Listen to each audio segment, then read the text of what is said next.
Black Star Network is here. Hold no punches. A real revolution. revolutionary right now. Support this man, Black media. He makes sure that our stories are told.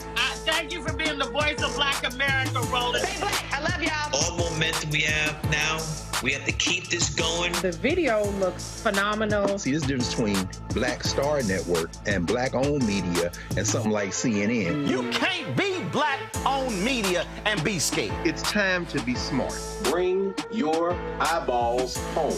You dig?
Today is Thursday, March 28, 2024, coming up on Roland Martin Unfiltered, streaming live on the Black Star Network. Folks, the United Nations says more than 500 people have been killed this year in Haiti. The Haiti Caucus co-chair, Florida Congresswoman Sheila Cherfilus-McCormick, is going to be joining us to talk about what is happening in the country and what more can be done by the United States. Tennessee Republicans, they did it. We told you, we tried to tell you. The House voted today to vacate the entire Board of Trustees of Tennessee State. They also talked about this audit that was done.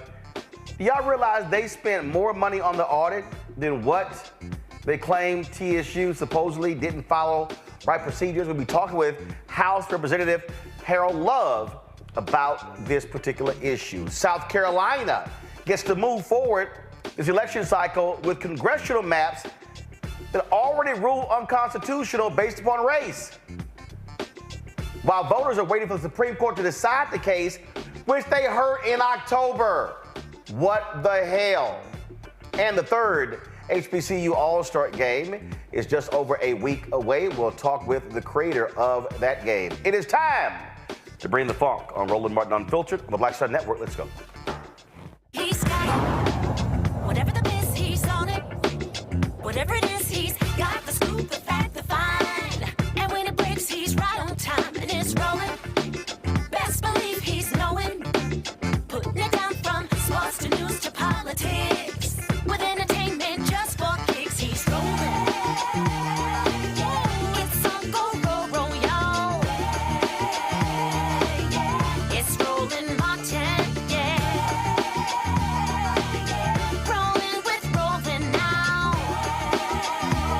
He's funk, he's fresh, he's real, the best, you know he's Roland Martin now.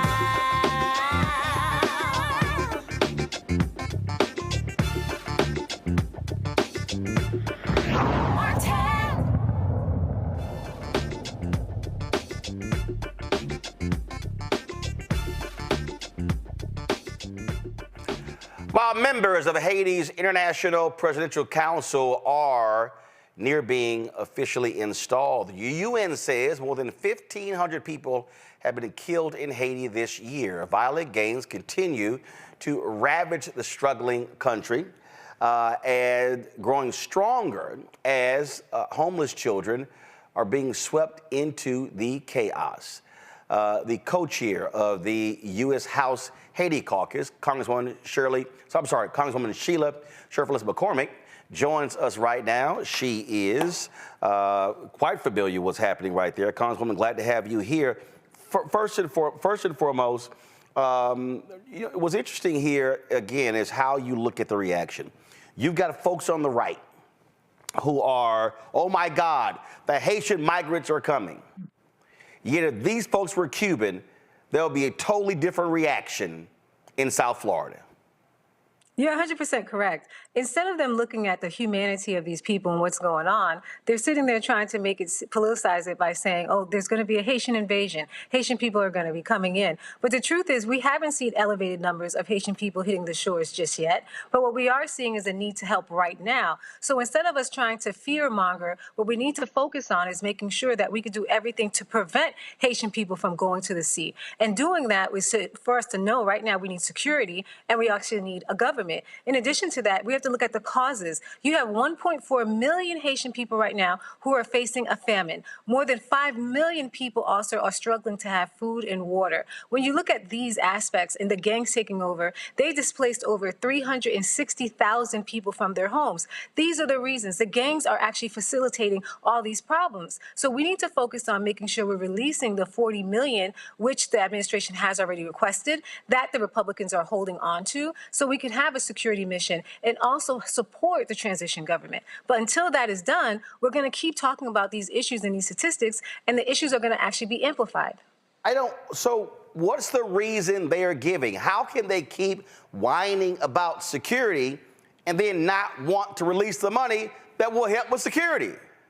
They're seeing it as a game. So they're saying, well, they need this report. They need this briefing. We've had over 65 briefings with the State Department. Then they said they need a government. Right now, we have a transition government that's coming together, but without having the funds there, Kenya is at a deadlock because they need the money to start putting everything together. The transition government needs security. So even once they're ratified, they still need someone to support them. So their excuses is really that. It's excuses. They're just trying to create a political climate so they can fearmonger people who already have a problem with immigrants. And so it could could be a political tool. But while they're trying to use this political tool, we have people who are really dying. We have Americans who are trying to evacuate who can't get out of Haiti. We have people who are looking at famine. So this is absolutely ridiculous. And at the heart of it, it is a racist issue, right? Because like you said, if we were talking about Ukraine, you had Putin taking over Ukraine, but right now we have gangs taking over Haiti right in our backyard. We see more drug trafficking and gun trafficking in Haiti than we see anywhere else in the Caribbean in our backyard. So why isn't this rising to the level of a national security issue?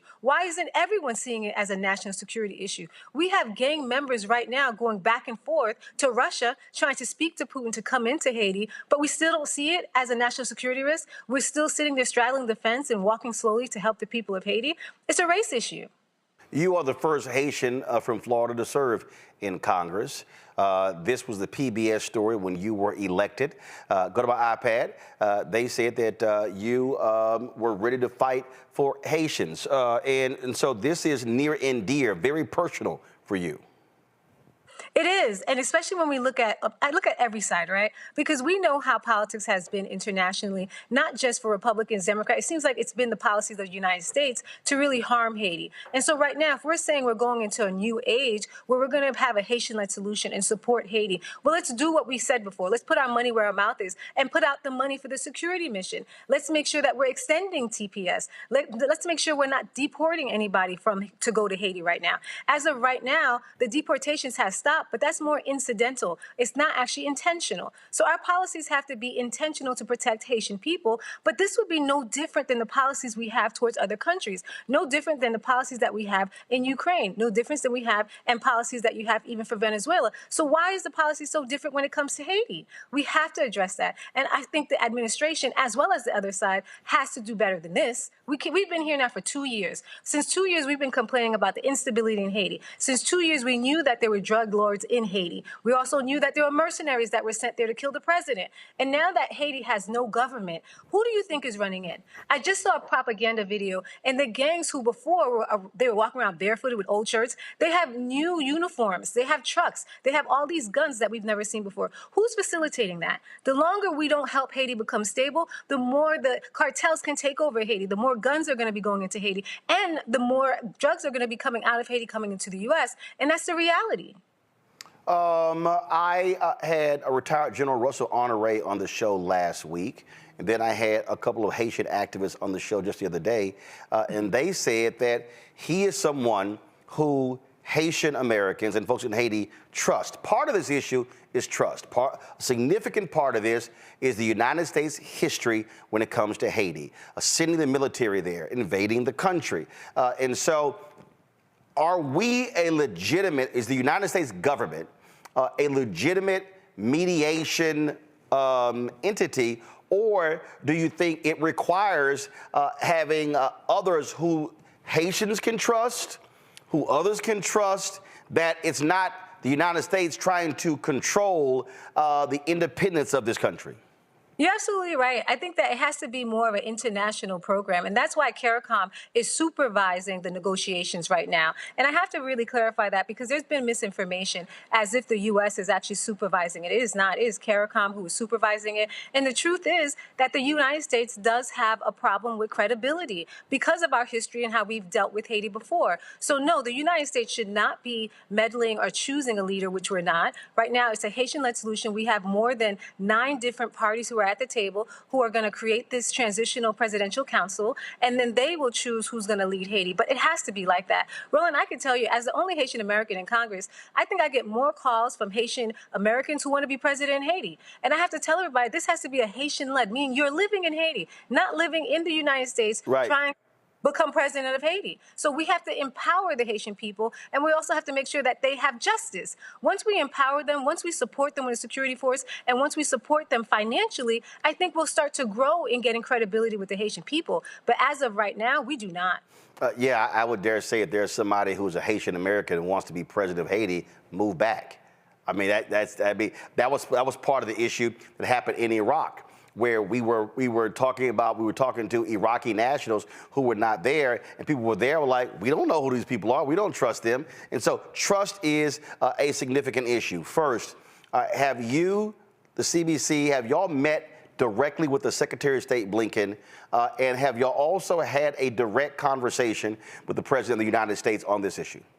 We haven't had a direct conversation with the President of the United States, but we have spoken to Secretary Blinken. And last week, we actually met with the new ambassador to Haiti that was actually confirmed 2 weeks ago. And so we've been taking every affirmative step to make sure we're bringing this to light, that we're helping the situation. And we've actually put out letters. There was a letter by Leader Hakeem Jeffries asking the speaker to actually release the funds. We've been putting all the pressure we can so they can release the funds. And one of the worst things that we did not want to see is this to become political. But now we can see that it's clearly political because there is no reason for this stalemate. Questions from my panel. Let's first off is Reese Colbert, host Sirius XM radio show out of D.C. Reese, your question. Congresswoman, thank you for being here and for really shedding light on what you refer to as disinformation. Can you clear up any other misconceptions about the American response as well as what people think is happening in Haiti that would help people be more on board with American taxpayer dollars becoming more of an instrumental part of the response? Well, I think one thing that people aren't realizing is that 80% of the guns that go into Haiti come directly from the United States. And that is part of the problem, which has been going on now, like I said, for 2 years. So the gangs have been getting stronger and stronger, terrifying people with American-made guns. And if you understand our participation in that, why we're losing credibility with Haitian people, is for that reason. So I recently introduced the Catch Act so we could start catching some of these guns and stopping them from coming in. But we do have a responsibility to help with the security mission because we're part of the problem.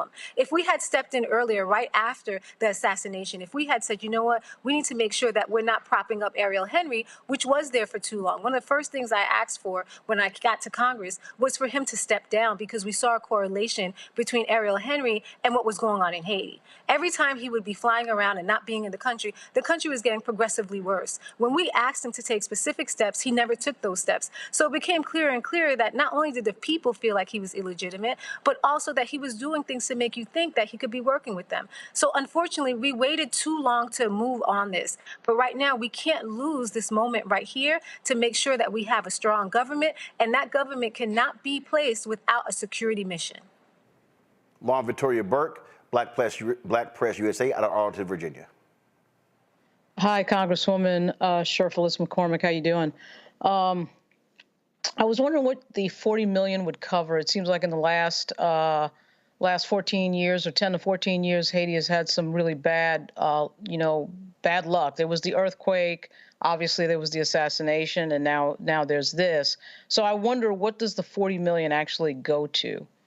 So initially, the United States has pledged $300 million, and that's going to be for the security mission. The initial ask was for $50 million. That's to start to set up the security mission with Kenya and actually on the ground to support the mission. Now, the Republicans released $10 million of that. $40 million is still waiting. So that's going to go for the infrastructure building to make sure that the Kenyans are prepared, that they're vetted, and they can come in. Now, it's not just the Kenyans who are coming in. I think we have a total of maybe 5 to 7 nations who will be supporting this police force. Now, it's important to note that the reason why we're supporting the police force is because Haiti does not have a military or an army.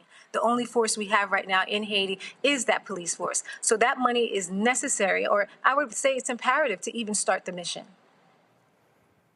Dr. Greg Carr, Department of Afro-American Studies, Howard University out of D.C.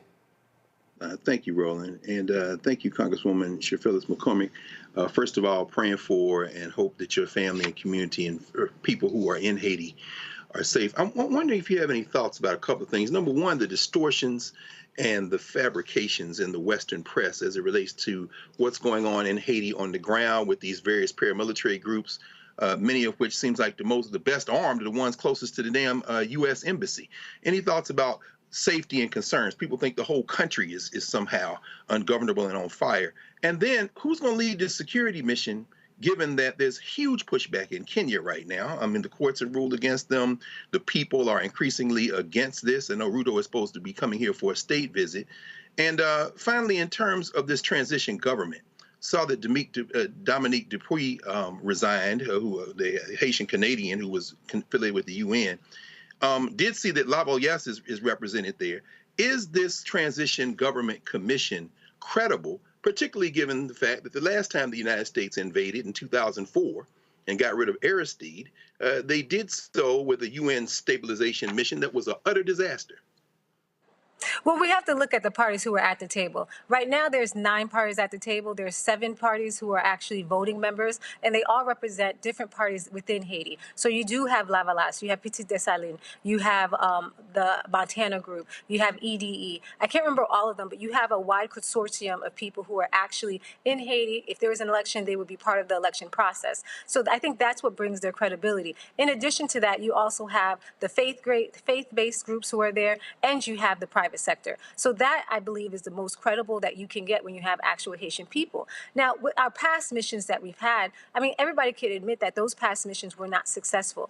This is why people were looking for, the international community was looking for a group who can come in, who has a good reputation when it comes to actually completing a mission and who can lead that mission. So we're finding countries, not just like Kenya, but also Benin and other countries. Jamaica has pledged police forces. I think there's other Caribbean pledged Caribbean forces. So we're looking at a more of a diverse and more culturally competent force. Now, can that force be successful? If you look at that resolution, we were specific in demanding that they have actual safeguards to protect the people, not just from waste management and what we saw last time from cholera, but also vetting the people who be coming in. Every single personnel who comes in will be vetted as a mechanism to protect them. We're looking at also more security measures. So if people see something they need to report them, it's easily reportable. So we're doing everything in our power to try to make sure that this mission is successful. But to be honest with you, there is no silver bullet. Haiti didn't get here overnight. And there was a lot of meddling from the United States for centuries that helped Haiti get to where it is.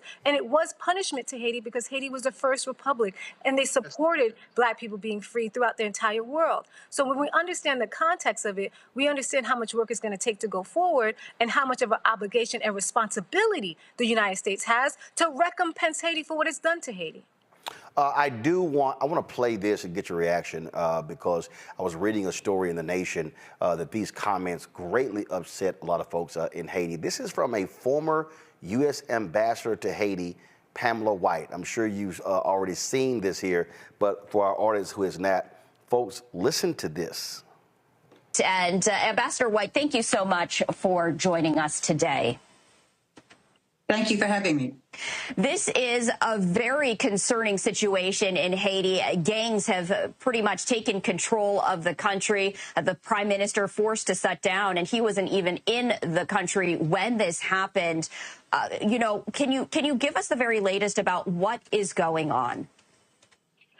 Yeah, well, I can give you from where I'm sitting here in South Carolina what I'm talking to many, many people in Haiti. They're very distressed, and I know we don't have a lot of time, but I do want to make a couple of points. And one is I talked to Guy Philippe yesterday, and I know that he's sort of put as being one of the bad boys, but in my opinion, he's someone that can help with the situation, and I believe we should be dealing with him. We dealt with the Duvaliers for 20 plus years. We can certainly deal with Guy Philippe. He's charismatic, he's bright, he's articulate, and he has many, many people that are following him, and I think he can be part of the solution. I think that even Barbecue, Jimmy C, can be part of the solution. I don't think that 1,000 Kenyan troops for the tune of $237 million are going to turn the situation around in Haiti. And my last really important point is this new 7-person transition council. I don't know transition to what, because we're in a total failed state in Haiti. But in any case, if one of the people that are appointed on that 7-person council are the elite, the names that we have heard, the political elite, the private sector elite, even one, the people that have mansions in the hills of Port-au-Prince, Petronville and above, the people who have mansions in Florida and send their kids to Ivy League schools. Those people, if there's even one, it's going to fail dead on arrival. So I don't know who the names are. I don't know who's being considered. I have not any clue, but I do know. So folks are saying, wait a minute, you want to include 2 gang leaders as part of the solution? Your take on what this former U.S. ambassador to Haiti said? I was about to pass out when I heard this because I said this lady must be crazy. For you to think that a gang leader, a self-proclaimed gang person, drug dealer, and the gangs that we should be working with, Barbecue, who has been killing, brutalizing, raping women and children and boys and girls, that we should work with them, that would actually help the people of Haiti is crazy. It's insulting when she says he's charismatic, he speaks well. I mean, these are all the racist things that people say all the time, that we hear all the time. But what's even more offensive is that she used to be the ambassador of Haiti. So when we hear someone who used to be the ambassador of Haiti saying the craziest things, I mean, could we not see how we were implicit in destroying Haiti to begin with? This is who is the ambassador to Haiti, that she thinks that we should work with gangs. I thought we don't work with terrorists. This is what I'm talking about when we need to take a real clear stance when it comes to Haiti on who we are and what we're going to do going forward. Either we're going to help the Haitian people and be credible by giving them justice. Justice means that you cannot support someone who has raped their daughters, their kids, their boys, their girls, who have murdered their families, that you want to actually help them to be the leaders of Haiti. This is crazy to me. And we have to take a stand. And people like that should never be in the foreign services. They should never be representing black countries. And, I have to say, but this is why we need to keep pushing our diversity, equity, and inclusion projects, because there's no way that a woman like that should have ever been in Haiti, because look at what is done. Look at what she's even saying now. So to me, it's more than repulsive. I just wanted to pass out of my chair for her to say that. Well, it certainly was strange. And again, what happens is when she goes on television and they say, oh, former U.S. ambassador to Haiti, they give her lots of credibility in doing so. And she was the ambassador there, my understanding, 2012 to 2015. So that was under President Barack Obama. Last question for you, and that is, I go back, who is the state? I go back to what the Haitian activist said about General Russell Honoré. And then I think about others. They said there are a number of Haitian American elected officials in the United States who should be part of this. Who's the administration talking to? Are they actually leaning on and talking to people who are Haitian American, who have credibility, who can help with this? Who are they dealing with? So the administration has been talking to Haitian Americans. There's been a lot of people at the table, but I have to make it and be very, very clear. The negotiations for who's going to be running this transition government is by CARICOM. It is a Haitian-led solution. It's a Haitian-led team. They live in Haiti. And so I think we need to be clear when you see people from the Haitian diaspora who want the U.S. to step in and make decisions on behalf of Haitian people. This has been traditionally the problem. And so even I'm opposed to having the diaspora step in and dictate where Haiti's going. If you go to Haiti, if I was to go to Haiti right now, they would call me a diaspora, because that's to identify that I wasn't born in Haiti, that I live in the United States, that I'm an American. So even the people of Haiti see a difference between the diaspora and also Haitians who live in Haiti. And that's why we have to keep focusing on that we have a Haitian-led solution, a real Haitian-led solution, not people who live in the United States, who live in my district in Florida, who say they want to go and run Haiti. And so that's been the emphasis. And right now, CARICOM has been supervising that conversation. We have 9 parties who are Haitian parties who are doing it, who live in Haiti, who are part of the political parties, and who have been part of politics in Haiti for a long time. And I do believe that's the first step in getting credibility with the Haitian people on the ground. Congresswoman, glad to have you on the show. Let us know you want to come back and give us an update on what's happening. Hopefully, we will see some form of resolution to achieve peace there in Haiti. Thanks a lot. Thank you for having me.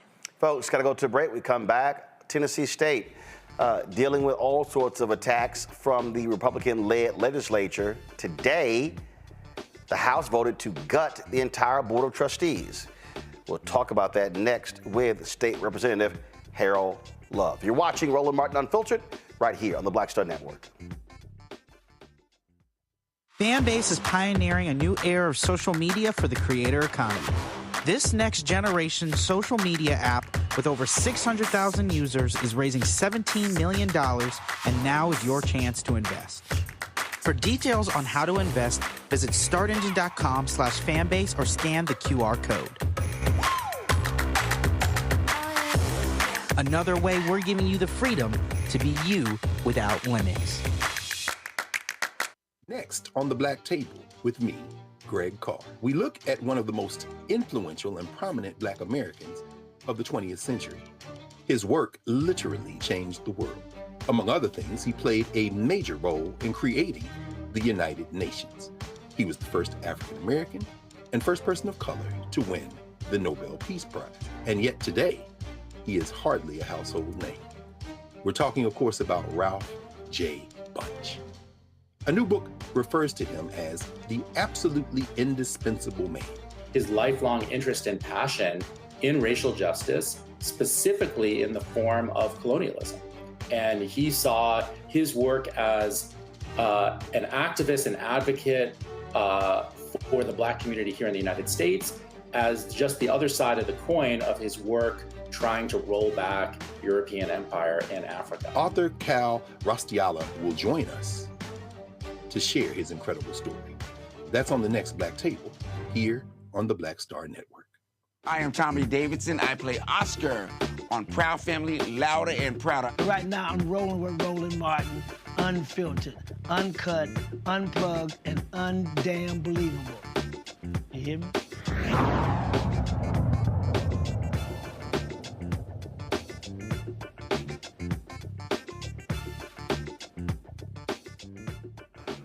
With Republicans having a supermajority in Tennessee, we knew it was going to happen after last week. The Senate there voted to gut the entire Board of Trustees at Tennessee State. Well, today, the House did the exact same thing. This is what happened. Over the last couple of years in this body, we've had some tumultuous times. And I talked to my friends on the other side of the aisle, and they're talking about, hey, you know, we're getting labeled as things that we aren't. And I agree. I know many of my friends on the other side of the aisle. I know their hearts.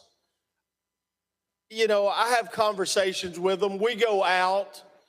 You know, I think if they felt a way, they would slip up and say something. But ladies and gentlemen, the optics of this today are awful.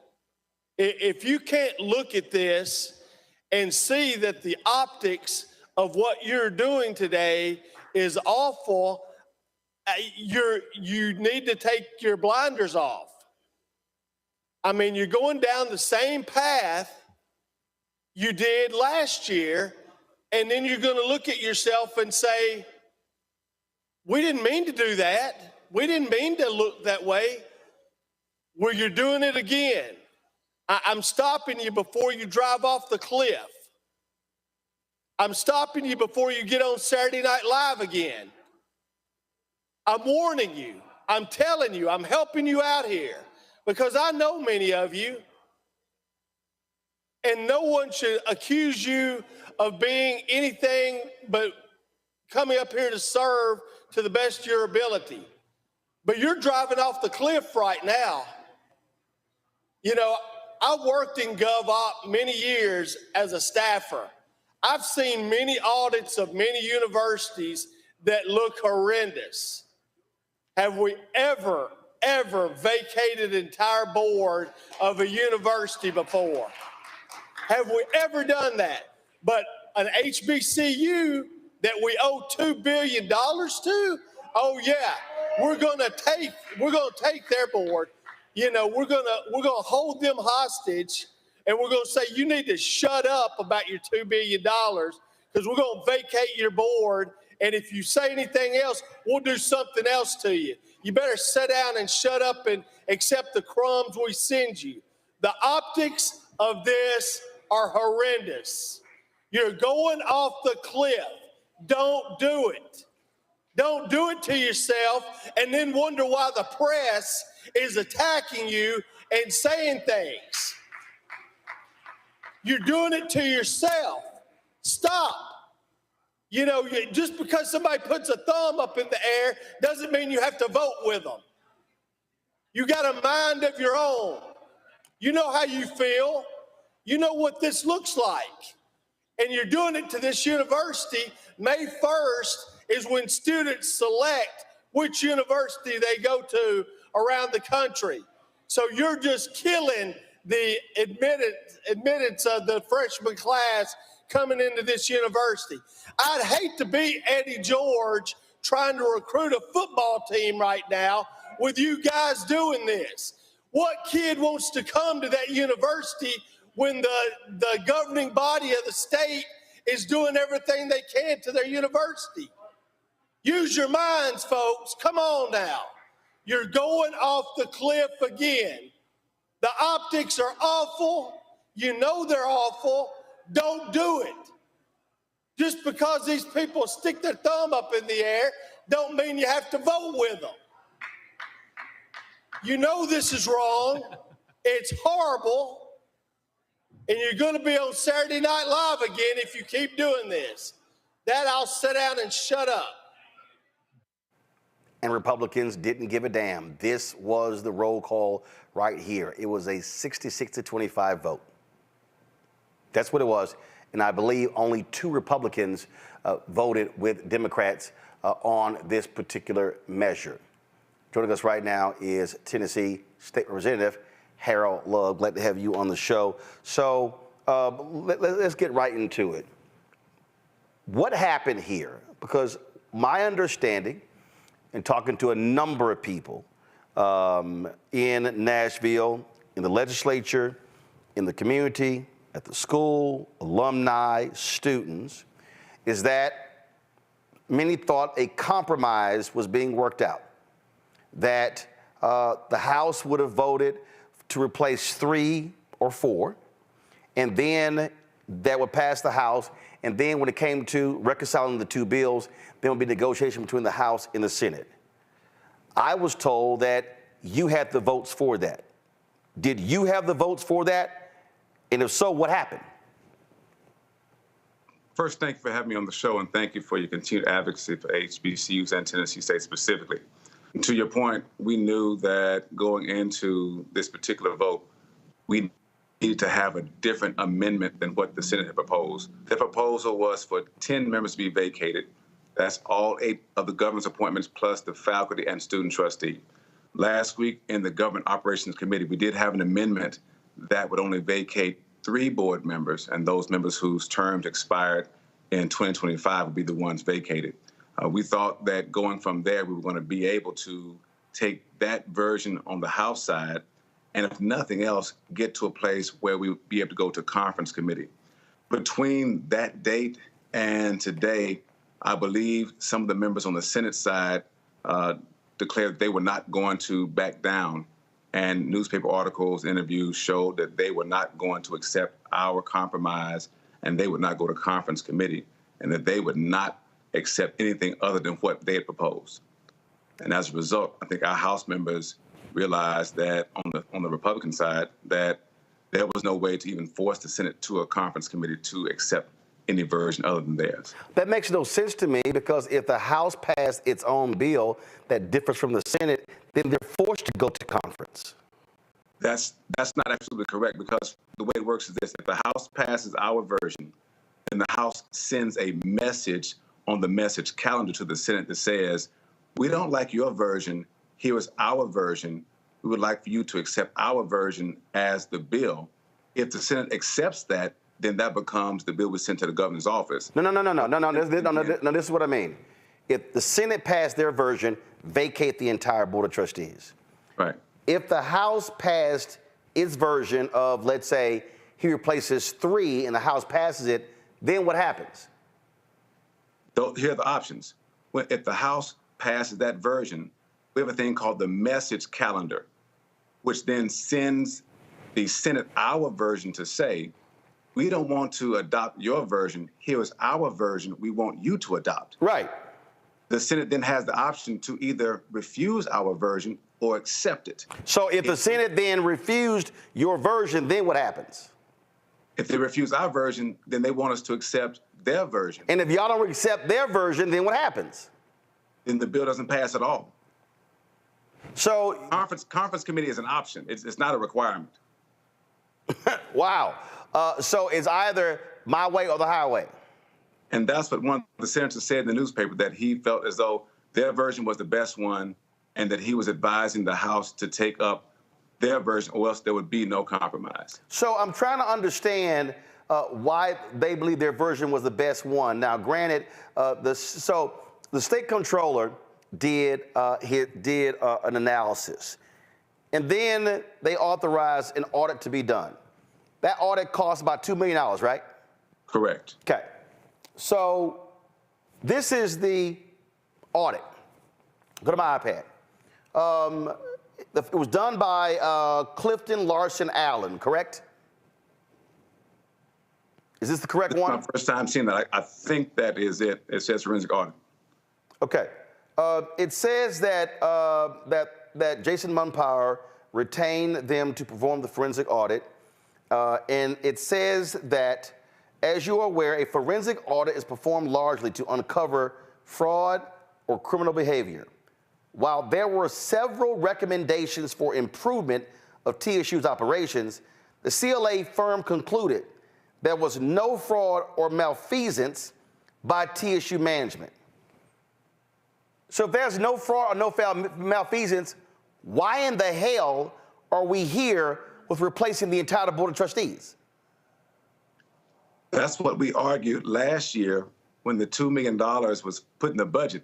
We argued that there was not going to be any findings of criminal intent. We also argued that they should have put that $2 million toward the university. And I think what we're finding is once the Senate had made up in their mind that they were going to vacate the entire board, it was going to be very difficult to turn them around from that. And that's what we found ourselves in today. Okay, so again, what's strange to me, again, you know, go back to my iPad. I mean, this was a statement from a statement here. They poured through, it was over a 4-year period, July 1st, 2019 through June 30th, 2023. They went through 2 million emails, 500,000 documents, no fraud. They laid out some changes that need to be made in terms of reporting information to the federal government, things along those lines. So what in the hell were what were your colleagues saying to you why they believe the entire board should be wiped out? What were they actually saying to you? Right. So their response was that over the years, the many audits that Tennessee State had had in front of the Government Operations Committee for the sunset hearing warranted this action. On the House floor today, my point that I argued was that we got funding last year, and I was hoping that we'd get more funding this year to address the $544 million. But instead, we kept hearing conversation around board reduction, board removal, and audits instead of talking about properly funding the university. And I think that's what many of us were frustrated because, as my colleague Bo Mitchell pointed out, there have been many indications from many other schools that show that they also had audit findings. And I think that's where, on the Senate side, they began to really push this notion of the need for the board to be removed totally, and that's what the House adopted. So last year, Tennessee State's owed $544 million, and that was coming from a state committee. So they gave. I actually chaired, yes. Okay, so they allocated $250. What about the other $250 million? Right, that's the point we've been arguing. So here's the key. When we found out that the federal government, through the Biden administration, Department of Agriculture and Education, identified $2 billion, we then knew that there was going to be attempts made to marry the two numbers and then say that the real number was $544 million. So we embarked, and by we I mean myself and other members of the National Black Caucus of State Legislators, embarked on a mission to then educate our members to say that $544 million for Tennessee State represented capacity grant funding for agriculture extension, for teaching and research. The $2.1 billion was for basic campus funding. And so I saw members trying to put those two numbers together, and we began educating members to say, no, that's a separate pot of money, and we would like both of those pots to be fully funded. In Georgia, the Black Caucus sued the state over that money. Right. Are y'all going to sue Tennessee? So we looked at the Maryland example when they sued. And No. That's a separate deal. Well, follow me here.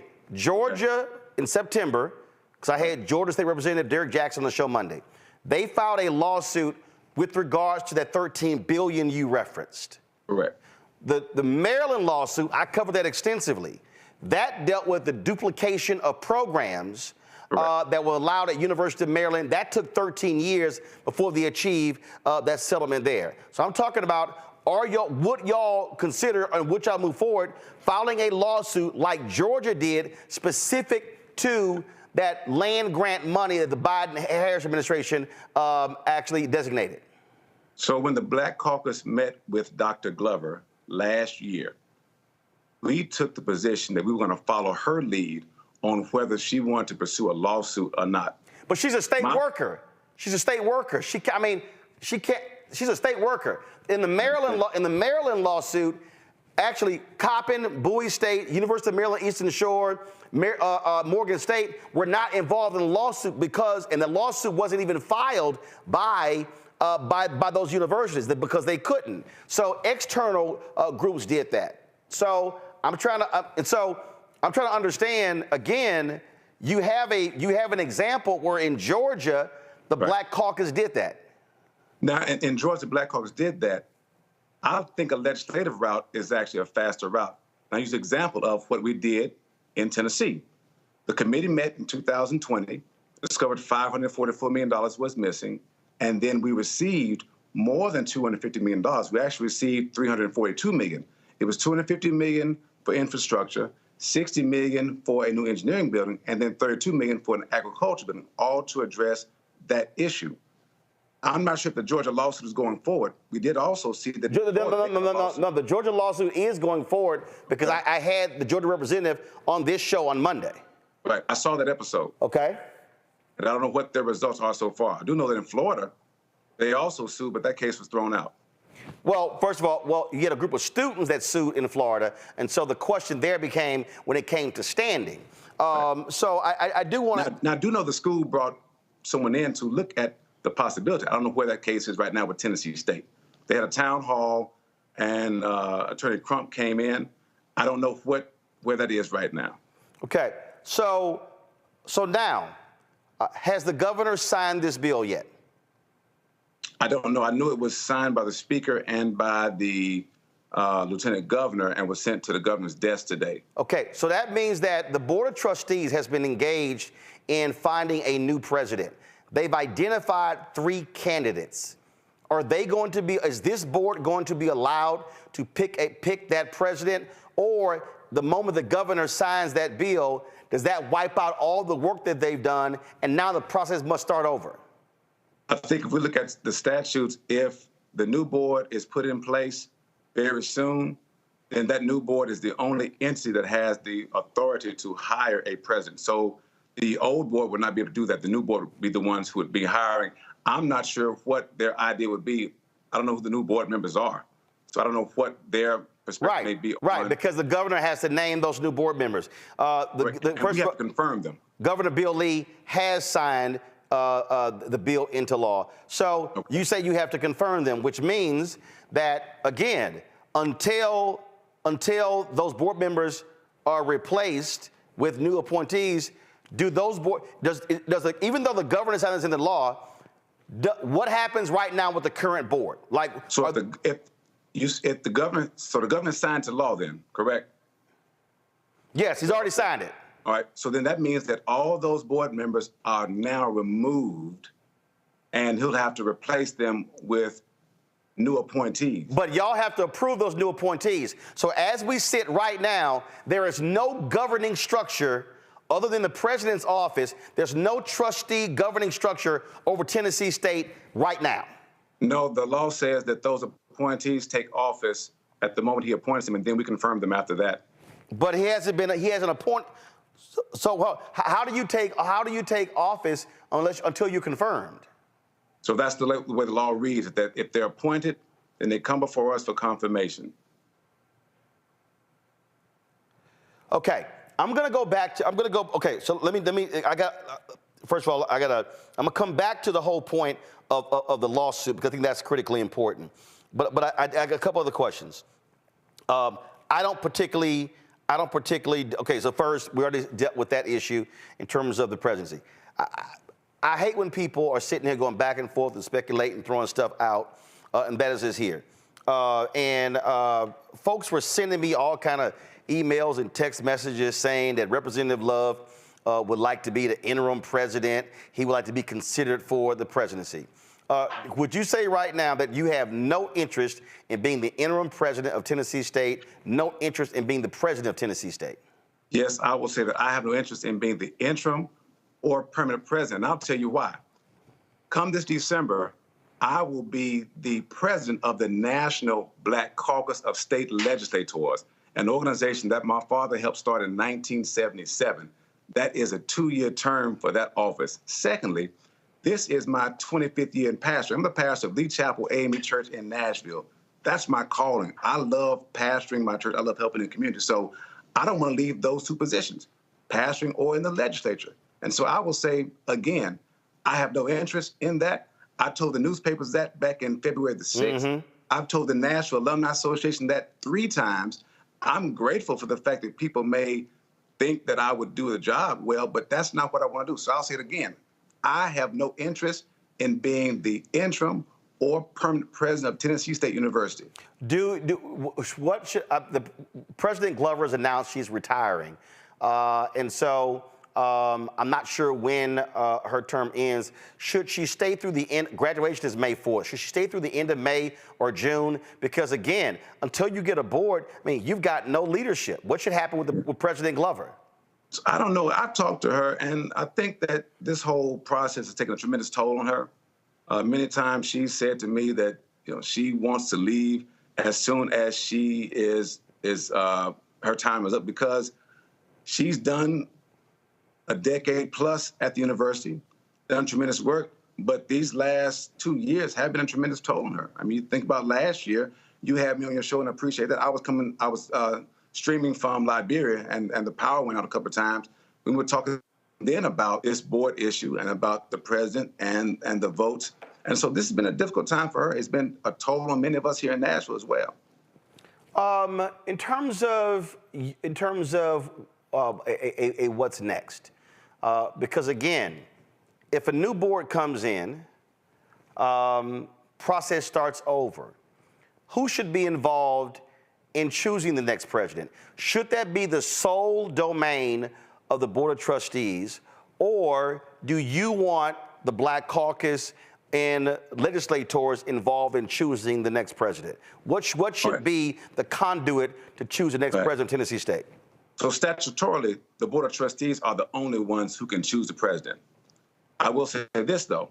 In the previous election, when Dr. Glover was chosen, you had legislators, the delegation from Davidson County. Some Black Caucus members were able to have a process where they could talk to some of the finalists to find out what their perspective was on the school and what direction we want to take it in. I think that is a wonderful path to take to allow my colleagues and myself to at least have a conversation with those who are the finalists in the pursuit of being president. Is that the process for the University of Tennessee and other public institutions in Tennessee? To have legislators actually have a conversation with them? Yes. I'm not sure. So should I do know that for Tennessee State, that's what we did almost 12 years ago now when Dr. Glover was first hired. No, I understand that, because see, here's why I'm asking that question, which for me is part of the problem. How I see this, and again, I'm not from Tennessee, but as somebody seen it from the outside, I see that there are two systems. I see that there are rules for Tennessee State, and then there are rules for everybody else, University of Tennessee. It seems to me that all of a sudden, the questions about TSU's leadership started coming up when they started asking for that $500 million. All of a sudden, there's interest in Tennessee State. We showed the hearing when Dr. Glover testified, when they were questioning all the issues with the dorms. Well, hell, if you had given the $544 million and not cheated them out of the $2 billion from the land grant from the federal government, they would have the money for buildings and dormitories and no need to have to go to hotels, things along those lines. So it's amazing to me how Tennessee State gets penalized because these white legislators won't give them the money that they uniquely deserve, but then want to say, oh, you got problems because you got money problems and you haven't given the money. Yeah. Well, we'll say this. This report was done by my father, Alvin King, back in 1970. They first investigated then the underfunding of Tennessee State. And we've always had this conversation about what seemed like two systems, right? One where the funding went to UT first, and the other one where TSU's funding went to the state treasurer. One where even now the extension agents seem to not have the same salary amount. That's one thing we've been trying to overcome is this seemingly dual approach to funding our schools and treating them different ways. Couple of questions before I go to break, because my panel's got some questions, including former student government president and Tennessee State graduate, Dr. Greg Carr. And that is, continuity of leadership actually is kind of important.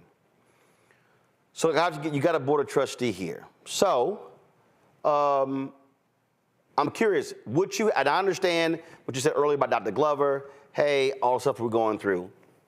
Would you or others say, you know what, Doc, is it possible you stay through the end of December? Okay, because for the purpose of continuity of leadership, would you entertain that conversation?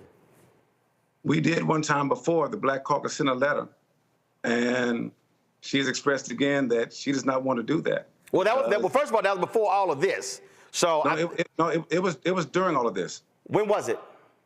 It was last semester.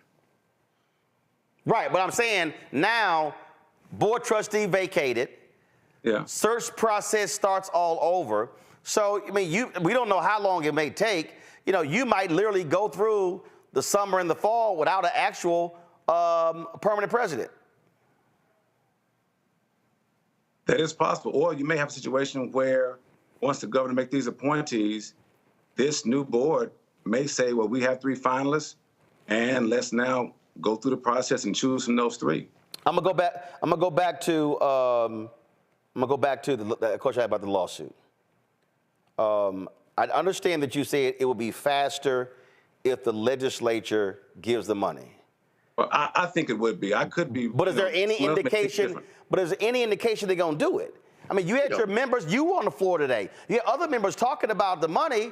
Has the Speaker of the House, has the head of the Senate, has the governor given you any indication that they are going to fully fund Tennessee State? I believe the carrier of the bill, Representative Reagan, did make that statement that he wanted to help get Tennessee State fully funded. No. I said, has the governor, the Speaker of the House, and the head of the Senate, have they said to you, Representative Love, we are giving you our word that we are going to fully fund Tennessee State in 2024? No one has said that to me. Well, I'll say this here, Representative. If I would give them a deadline, and if they don't move, I would do the move of Georgia and sue the state, because the waiting game, what the Biden-Harris administration released was that over a 30-year period, these HBCUs got screwed. The last thing we need is waiting another year, 2, 5, 10 years, or as you mentioned, the Maryland case, it was 13 years before that was settled. Let me do this here. I got to go to a break. We come back. My panel's got some questions for you. So hold tight 1 second. We're talking to Representative Harold Love of Tennessee. Today, the House in Tennessee voted to vacate the Board of Trustees of Tennessee State. Last week with the Senate, the governor's already signed it into law. That means right now, there's no Board of Trustees for Tennessee State, the only public HBCU in the state of Tennessee. You're watching Roland Martin Unfiltered on the Black Star Network. Fanbase is pioneering a new era of social media for the creator economy. This next generation social media app with over 600,000 users is raising $17 million, and now is your chance to invest. For details on how to invest, visit startengine.com/fanbase or scan the QR code. Another way we're giving you the freedom to be you without limits. When you talk about blackness and what happens in black culture, We're about covering these things that matter to us, speaking to our issues and concerns. This is a genuine people-powered movement. There's a lot of stuff that we're not getting. You get it, and you spread the word. We wish to plead our own cause. Too long have others spoken for us. We cannot tell our own story if we can't pay for it. This is about covering us. Invest in black-owned media. Your dollars matter. We don't have to keep asking them to cover our stuff. So please support us in what we do, folks. We want to hit 2,000 people, $50 this month, raise $100,000. We're behind 100,000, so we want to hit that. Y'all money makes this possible. Checks and money orders go to P.O. Box 57196, Washington, D.C. 20037-0196. The Cash App is $RM Unfiltered. PayPal is R Martin Unfiltered. Venmo is RM Unfiltered. Zelle is Roland at RolandSMartin.com. Hey, yo, what's up? This is Mr. Dalvin right here. What's up? This is KC. Sitting here representing the JODECI. That's Jodeci. Right here on Roland Martin Unfiltered. So we have to make a decision right here, right now, that this is the last time that that happens. Regardless of what happens in those chambers over there, we're going to do what we need to do to keep training those who others won't. That has been the motto for TSU since the day that I've been born, and it will continue to be that. Fight for the things that you want, fight for the things that you need, and fight for the things that you believe in. I believe in Black America. I believe in Black... There were students who were protesting today. They were actually sitting in the gallery when that vote was taken. Various groups were involved in today's protest, partnering with Black Voters Matter. Let's go back to our conversation with Tennessee State Representative Harold Love. First up, asking questions is a Tennessee State graduate. He was a student body president when he was there at the school. Dr. Greg Carr. Greg, take it away. Thank you, Roland. Appreciate you, brother. Good to see you, Representative Love. I remember when you little fella running behind your big sister Cheryl. She was Miss TSU the year body president. See you. And of course, remember your mom well when she ran the Student Services Center, Mary Love. So, the honored ancestor. Listen, man, where are the strong voices in the legislature? And I mean that because you almost called the name of the person I'm thinking of immediately. You almost said Avon Williams when you brought him. Remember your father well as well. We had many fights, as you probably have heard, in the legislature because we often urged him, Rufus Jones, what was Harold Ford's father, asking them, Harold Ford Sr., y'all need to punch these white boys in the mouth. And that often put a fire under them. So I'm going to, ask you about a little fire in your belly, brother. These hillbillies are clearly running a white supremacist Boston right now in the legislature. When Roland asked you about the lawsuits, I thought about Avon Williams. I think he would be filing a lawsuit, maybe Title VI. I would encourage you to reach out maybe to Alvin Chambliss. I'm wondering, where is the fire? I mean, I heard the fire from Bo Mitchell, but it shouldn't be a white man having to say that. I want to know when some of you legislatures in the Tennessee legislators with a supermajority that isn't going away anytime soon are going to go to the federal courts on this, brother. Great question. I'll tell you this. When we had the committee formed, that was one of the things that we wrestled with. Do we go with a lawsuit or do we try a legislative route? Once we got that data, we thought it best to go with the legislative route first and reserve the lawsuit in case we did not get any traction with that. So when the money came back, our plan was to return the next year and secure more funding. That $250 million plus was to work on the infrastructure, and the hope was to use the next tranche of money to work on academic programs. As I said today on the House floor, when I opened up with conversation about it, we got caught up in conversations about audits and boards, and it seemed as if everyone wanted to talk about that instead of the finances. That's why I asked my colleagues today, since they're so excited about vacating the board, that I would want them with that same fervor and fierceness, determination, and excitement to come back and fund the university. No, they're not going to do that, brother. Hold on, Ron. Let's want to follow up. This is the bottom line. These white boys not playing with y'all. Do y'all understand? This is not about logic. It's not about an appeal. Now, I understand why Bo Mitchell said what he said, but Cameron Sexton and this hillbilly from Hickston, Bo Watson, they are not interested in logic. They are not, and I'm sure you remember, man, when Avon Williams, I want to say it was the Tennessean magazine, he was standing there and said, is this the angriest black man in America. That's when Avon Williams was suing the hell out of them. That is where the Geyer opinion has its roots. That's why the downtown campus is named for him. They're not going to listen to logic, brother. In the words of Malcolm X, you're speaking a language they don't understand.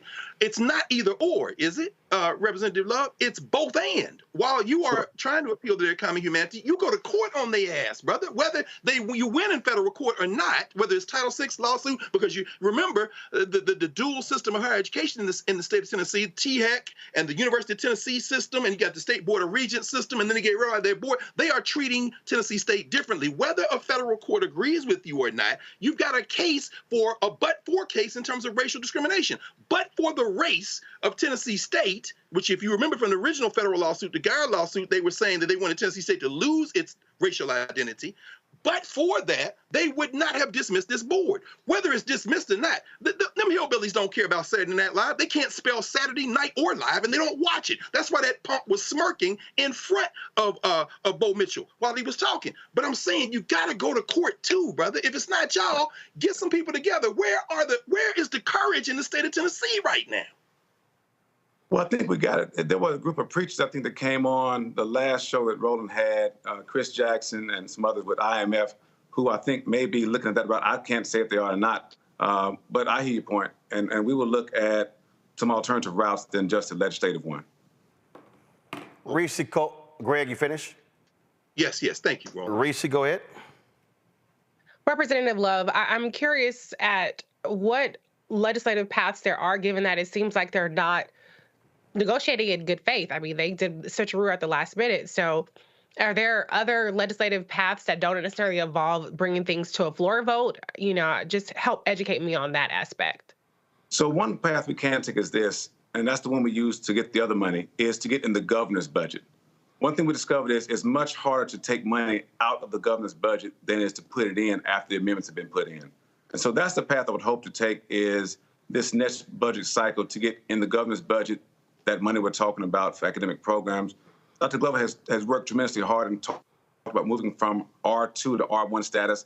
You got to have the money to increase those degree-producing programs. You got to graduate more PhDs. That can only be done with more money for academic programs. So that's the path to take. As I mentioned earlier, myself and Laura Hall have been talking about how we can both work together with our National Black Caucus to also bring some pressure to bear to say to our state legislators, this is the route we want to take to make sure that we do get some responses. And if I could, just for a moment, Roland, I did get an email a few minutes ago that the governor has made appointments to the board now. Do you know who they are? Yes. Who are they? Trevia Chapman, President, Bank of America in Memphis.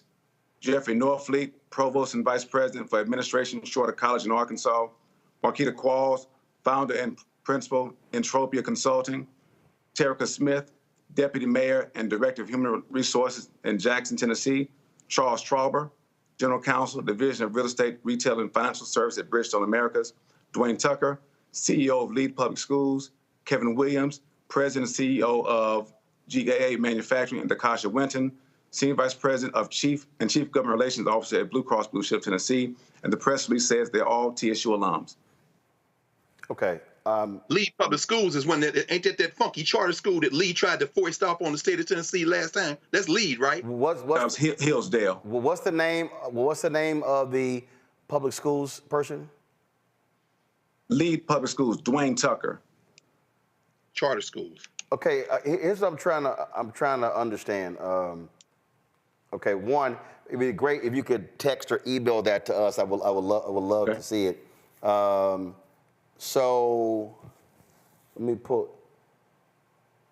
Okay, got it. So one of the members I see right here. Now? Well, no, I'll let's see if I can pull it up. Give me 1 second. I'm gonna send it to your. Okay, you could just email me or to. So okay, so I just see it right here. So go to my iPad. So member of the. Okay, now let me be real clear. I am a. Everybody knows me. My initiative is called School Choice is a Black Choice. And I don't know the brother, but this is a university. I don't know of any other major universities where somebody who is the CEO of a charter school network would be on the board of trustees of a university. Now, again, If I pull up, matter of fact, Yeah, he was former chair of the TSU Foundation Board. Okay. He's from Nashville, Brother Carr, Dr. Carr. Okay. So I mean, clearly they had this list already made up when they get ready to run this in Boston. Somebody got to fight these white boys, man. Now, I will say this. One thing I told the TSU alums on Tuesday was, when we saw the bill coming down, we wanted to make sure that we said, look, if it's going to be a situation where the board is vacated, we don't have the votes to stop it. Our goal is to start pressing the governor and start having public conversation about they need to all be TSU alums.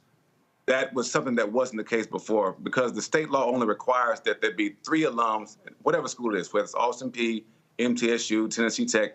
Only 3 are required to be alums, and only 6 are required to live in the state. And so that's one thing that we pushed when we first started talking about these boards coming off. We said, look, we got to start thinking about this. And I told the students today, when they asked me, what's the next move? I said, the next move is we have to talk about what these boards can look like. So TSU Alumni Association actually at one of their meetings had a list together, and they sent that to the governor's office, I want to say maybe 3 weeks ago. Well, I mean, here's my position. And listen, there are 107 HBCUs. I've done the commencements for, I think, 19 HBCUs. I'm coming to you, Lauren. Hold on. I'm giving the commencement to Wilberforce in May. I've been on the campus speaking, broadcasting from 58 HBCUs. And one of the issues that I see with a lot of places has been the board of trustees. And I'm a firm believer in, folk who have run organizations, who have had significant executive position. Go to my iPad. This is the members of the University of Tennessee Board of Trustees. A former president of PepsiCo. A partner in a law firm in Jackson, Tennessee. Commissioner of the Agriculture for the state of Tennessee. Former president and CEO, Nashville Electric Service. Former senior advisor of product management for Cigna. Attorney with a law firm in Memphis. Executive chairman of AutoZone, former president and CEO of AutoZone. Former CEO and chairman of Foster Farms. Former president and CEO of Tyson Foods. Co-owner of Mountain View Auto Group. Attorney with a law firm in Nashville. Then you have your student trustee, and then you have a former CEO of a state collaborative of reforming education. All I'm saying that it's very interesting to me when I look at the resumes of folk who a lot of these governors pick for HBCUs compared to a Tennessee or a Texas or a Texas A&M. I take it you would really want folk on the Tennessee State Board who are CEOs, who have run businesses, who can actually raise money, who can bring in dollars to Tennessee State. Roland, how do they compare to the prior board?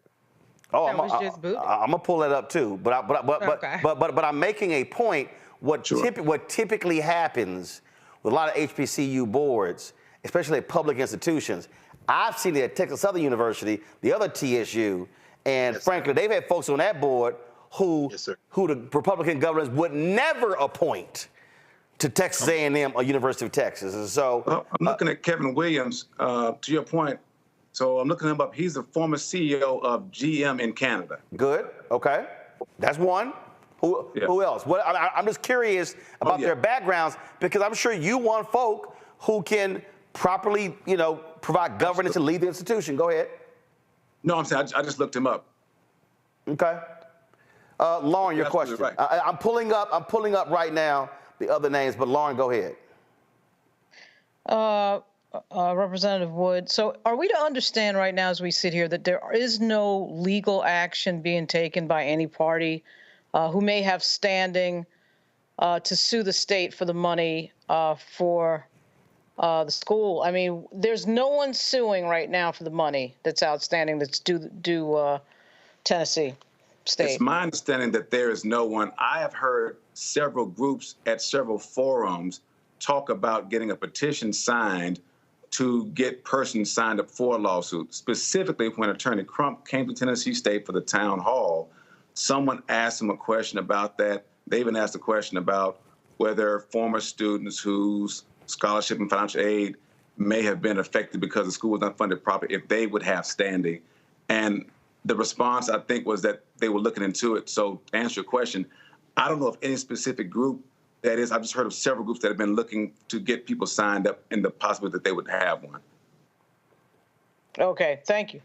Go to my iPad. So you read the names. I'm just showing it. Sorry, folks. You should have told me it didn't have it connected. So here we go. Let me have it connected here. So I just want to, again, so the governor, this is the press release that the governor released appointing the new board trustees, touting each as an alum of TSU. Trevia Chapman, President, Bank of America, Memphis. Jeffrey Norfleet, Provost and Vice President for Administration, Shorter College. Marquita Qualls, Founder and Principal, Entropia Consulting.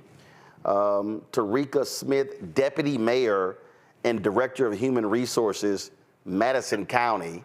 I don't know. How big is Madison County? I'm just curious. That's Jackson, Tennessee.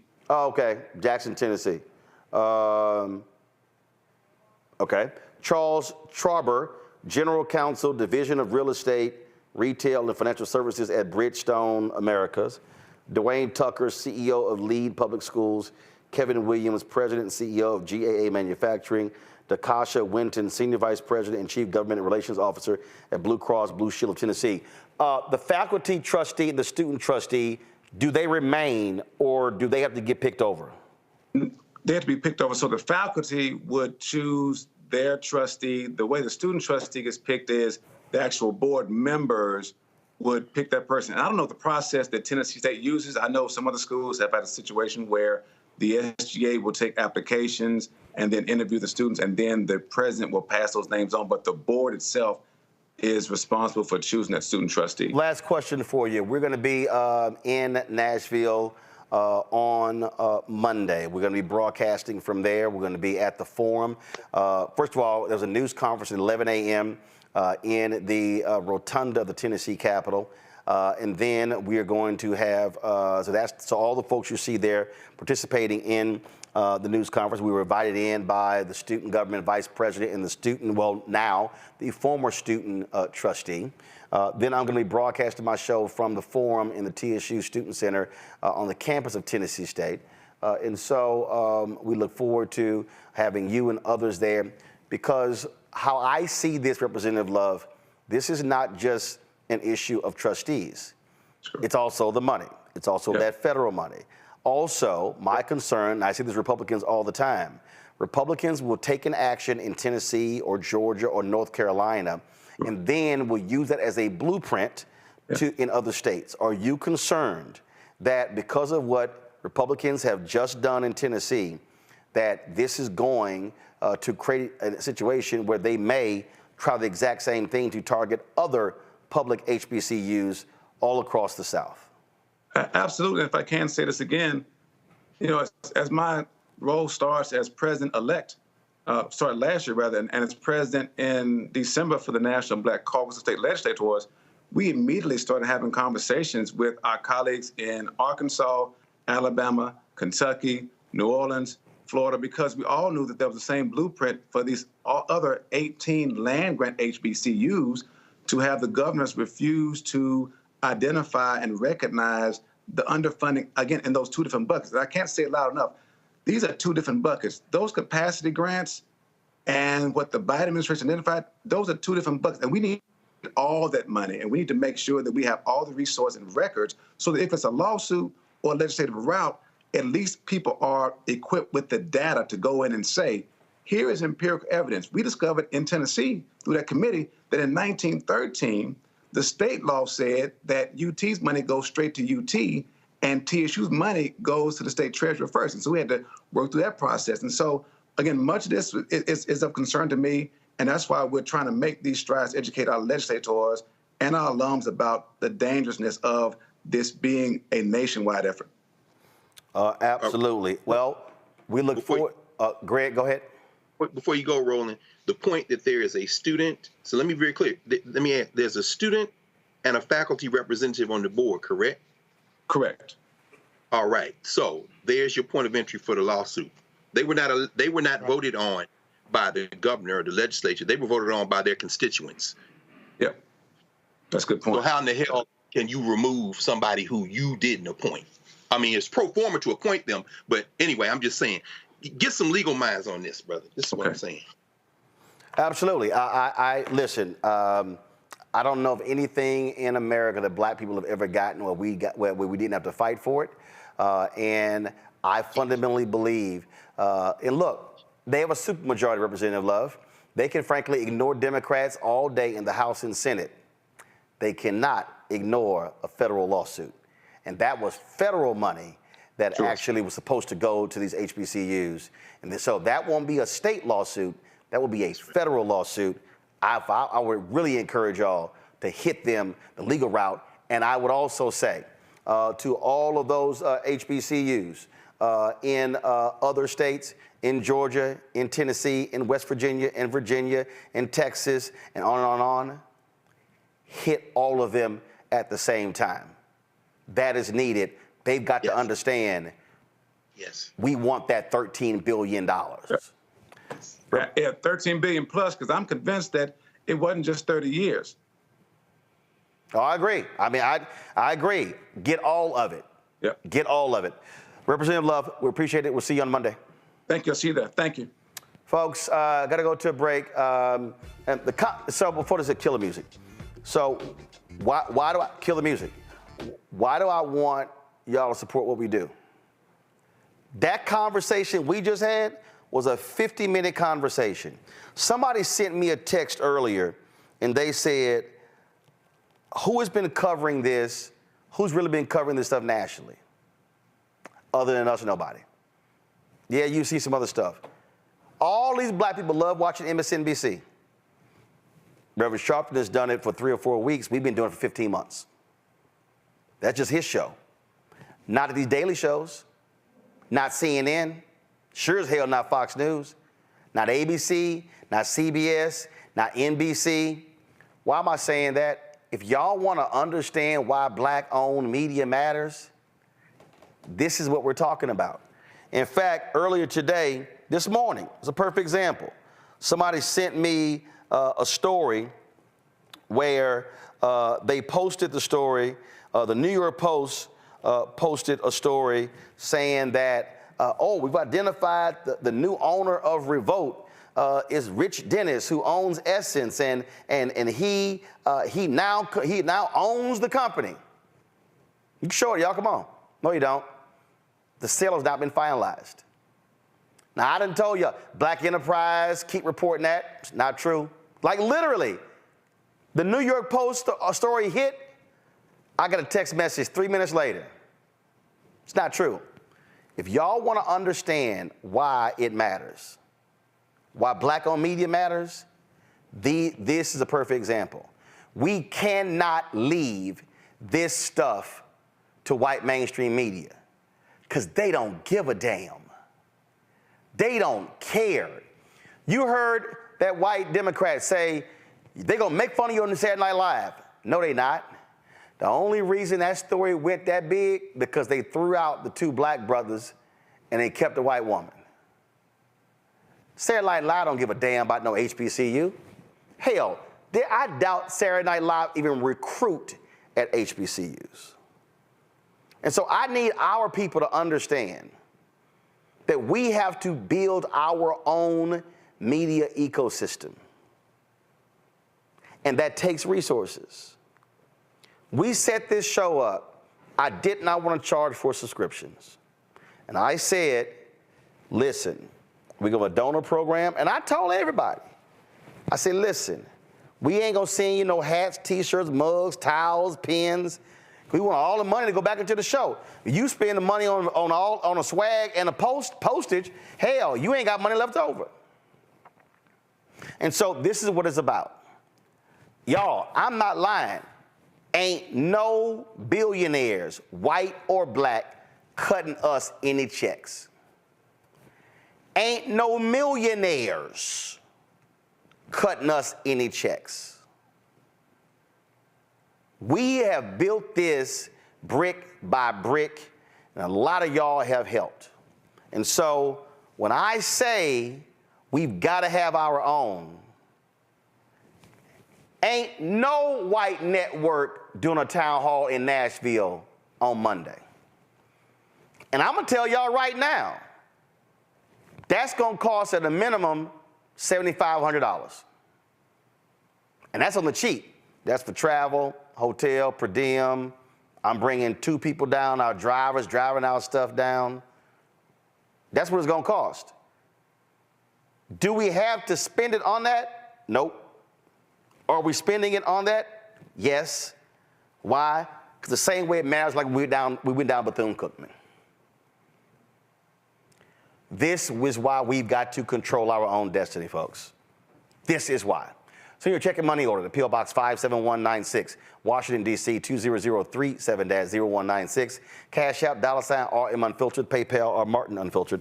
Venmo is RM Unfiltered. Zelle, Roland at RolandSMartin.com. Roland at RolandMartinUnfiltered.com. We'll be right back. Grow your business or career with Grow with Google's wide range of online courses, digital training, and tools. Gain in-demand job skills with flexible online training programs designed to put you on the fast track to jobs in high-growth fields. No experience is necessary. Learn at your own pace. Complete the online certificate program on your own terms. Stand out to employers, get on a path to in-demand jobs, and connect with top employers who are currently hiring. Take one professional career certificate program or all 6. Earn a Google Career Certificate to prepare for a job in a high-growth field like data analytics, project management, UX design, cybersecurity, and more. All professional career certificate programs must be completed by December 31st, 2024. Scan the QR code to complete the application. There are 1,000 scholarships available. Grow with Google and J. Hood and Associates. Be job ready and qualify for in-demand jobs. Fanbase is pioneering a new era of social media for the creator economy.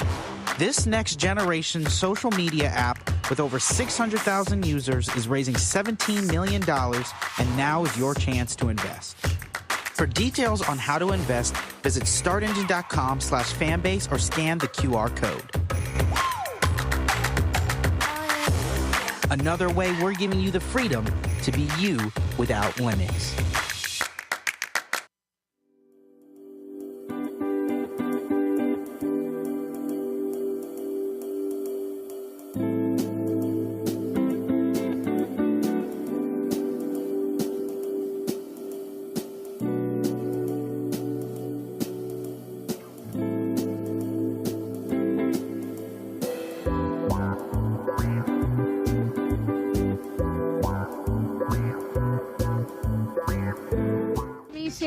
And you know what you're watching, Roland Martin Unfiltered.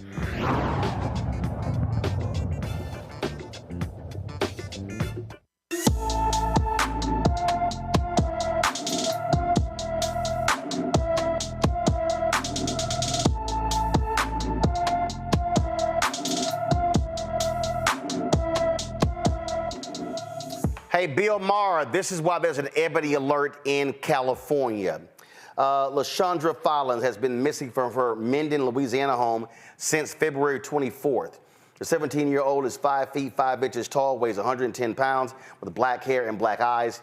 Anyone with information about LaShondra Follins is urged to call the Minden, Louisiana Police Department at 318-371-4226, 318-371-4226. Folks, the Lincoln University Alumni Association Board of Directors in Missouri says it has issued a no confidence vote in the leadership of the Lincoln University Board of Curators following the report's release. First of all, they found no evidence of bullying against former Lincoln University Administrator Antoinette Bonnie Candia Bailey. She was the former Vice President for Student Affairs, who wrote a 12-page letter to Lincoln University President John Mosley, the alumni and faculty, accusing the president of bullying and harassment before she died by suicide on January 8th. The board of directors expressed concern with how the investigation was conducted by the law firm of Lewis Rice and questioned how interviews were selected. In a letter addressed to the board of curators, the Alumni Association said the following.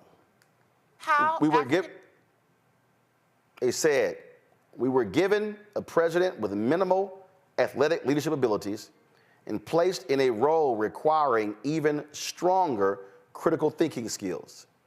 As such, guys, please put the letter up. As such, his lack thereof has become evident throughout his 2.5 years of service, and for the board of curators to reassert this flawed decision and to act without change in this administration is further evidence of their inadequacies to care for and protect the interests of the university's mission and its sovereignty at a historically black college and university. The Alumni Association is calling for Mosley's resignation. What we are seeing here, I mean, we read a lot of that letter on the air, Lauren, and man, it was brutal. It was brutal to read what this sister wrote and just how debilitated and offended she was by this. Yeah, it's going to be hard to, I think, though, make that case moving forward, even with the letter. These cases are really hard to make when you have to figure out a way to make someone else responsible for the trauma that someone may have been going through, even though she documented it. So it'll be interesting to see how that moves forward. But it's a real tragedy that that happened because obviously it didn't have to happen. Last Thursday, there was a group of young professors, black professors, who had a Zoom call. Actually, the Zoom call at the exact same time I was on the show. But I listened to the second hour of it, and they were talking about some of the experiences they've been having as professors at work around the country. And obviously, you know, there's a trend going on, an anti-blackness trend, and we see it with the DEI discussion and the CRT discussion. And this is all, to me, kicked off by Donald Trump, kicked off by the reaction to the presidency of Barack Obama, and it continues. And it continues on a lot of levels. And frankly, the forces of anti-blackness are becoming more and more organized. Indeed, and you know, this is where Reese oversight matters, and this is alumni saying, man, we don't trust this board at all. And this university has a very interesting history because for the longest, it was a majority white HBCU. In late as the 1990s, it was majority white. Then it began to switch. Now it's 56% black, 27% white. And so you've sort of had that dichotomy and that sort of battle back and forth. I mean, why are they protecting this man? I don't understand the board, that is. I don't know what more of an extreme vote of no confidence you can get than a person dying by suicide. How can you say there's no evidence when the allegation is a firsthand account from the person who took her own life? And, you know, you can't just necessarily pin that on him. But at the end of the day, if you're at a HBCU, Black lives have to matter, and that professor's life should have mattered more to the board of curators. So I applaud the alumni board for making this known, because I feel like the common thread through a lot of these stories that we're covering about HBCUs, whether it's an attack from within or an attack from the outside of HBCUs, is there's a lack of urgency and there's a lack of understanding the severity of the moment. It kind of seems like dilly-dallying from one crisis to the next and being a little bit too passive. And it's not to criticize people who are on the front lines doing the work, but it's like, it kind of makes you wonder, like, what more needs to happen to shake this shit up a little bit and to make people really stand 10 toes down in the whole charge of why we have HBCUs. They're supposed to be a safe haven. They're supposed to be a place of excellence and community. And that just seems to be getting stripped away or being tossed aside from even the people who are charged with making sure that environment exists in that way. Greg? I agree. Reese's right. I mean, this is the thread. Lincoln University of Jeff City, Missouri was founded by the Buffalo Soldiers, brothers and sisters. That was 1865, the 62nd and the 65th Colored Infantries These men were coming out of the Civil War. They were making $13 a month. In some kind of way, they raised $5,000. That's why there's a statue on Lincoln University's campus of the Buffalo Soldiers. These brothers founded Lincoln University. And you're absolutely right, Roland. It was inversion, and now it's back majority black. But Reese is right. This ties directly to the Tennessee State story. And you trying to get, or rather lethargic Representative Love, to wake up and take some action, or find somebody in that legislature who will, making the point that this being a federal lawsuit for all of the public HBCUs, but you put your finger on it when you looked at that board. These hillbillies in Tennessee drew that board up a long time ago. So you're not going to try to persuade them to do anything different. In Missouri, at Jefferson City, the governor appoints that board. That racist, that white nationalist governor, Mike Parsons, the same one that pardoned those hillbillies that were waving guns at the Black Lives Matter protesters, Patricia and Mark McCloskey, who had them guns out in the front of their house as the marches were going by, and he pardoned them. This is the same one, the white nationalist governor of Missouri, that was anti-CRT. So you better believe that those people who were on the board, who cleared this white ex-basketball coach. He was a basketball coach at North Carolina Central. Now he's over here slopping off the black community as a basketball coach at Lincoln. And then he goes and gets a piece of a degree, and they elevate him and make him the president of this historic university. You better believe that his white nationalist lord and protector surrounded him with a board that would clear him. This is intellectual warfare, and it's full spectrum warfare. We can no longer afford to talk with these people as if we have a common interest. Their interest is white supremacy. Our interest is our common humanity, and we got to roll over them like the sea. They're going to let this sister's death be washed in white supremacy and act like it never happened. I hope her family sues that shit out of the governor, out of that man, and everybody else. Whether they win or not, you got to fight with both fists. You told Love the right thing, brother. Well, folks, hold tight 1 second to go to a quick break. We come back. How in the hell is South Carolina going to be allowed to go forward with maps that have been determined that hurt black folks, unconstitutional? And the Supreme Court heard this back in October and they ain't done a damn thing. But this is familiar because they did the exact same thing in 2022. I'll explain next on Roland Martin Unfiltered on the Black Star Network. Fanbase is pioneering a new era of social media for the creator economy. This next generation social media app with over 600,000 users is raising $17 million, and now is your chance to invest. For details on how to invest, visit startengine.com/fanbase or scan the QR code. Another way we're giving you the freedom to be you without limits. As bad as Trump was, his economy was worse, and black America felt it the most. He cut health insurance while giving tax breaks to the wealthy and big business. As president, I put money in pockets and capped the cost of insulin at $35 a month. There's a lot more to do, but we can do it together. Farquhar, executive producer of Proud Family. You're watching Roland Martin Unfiltered.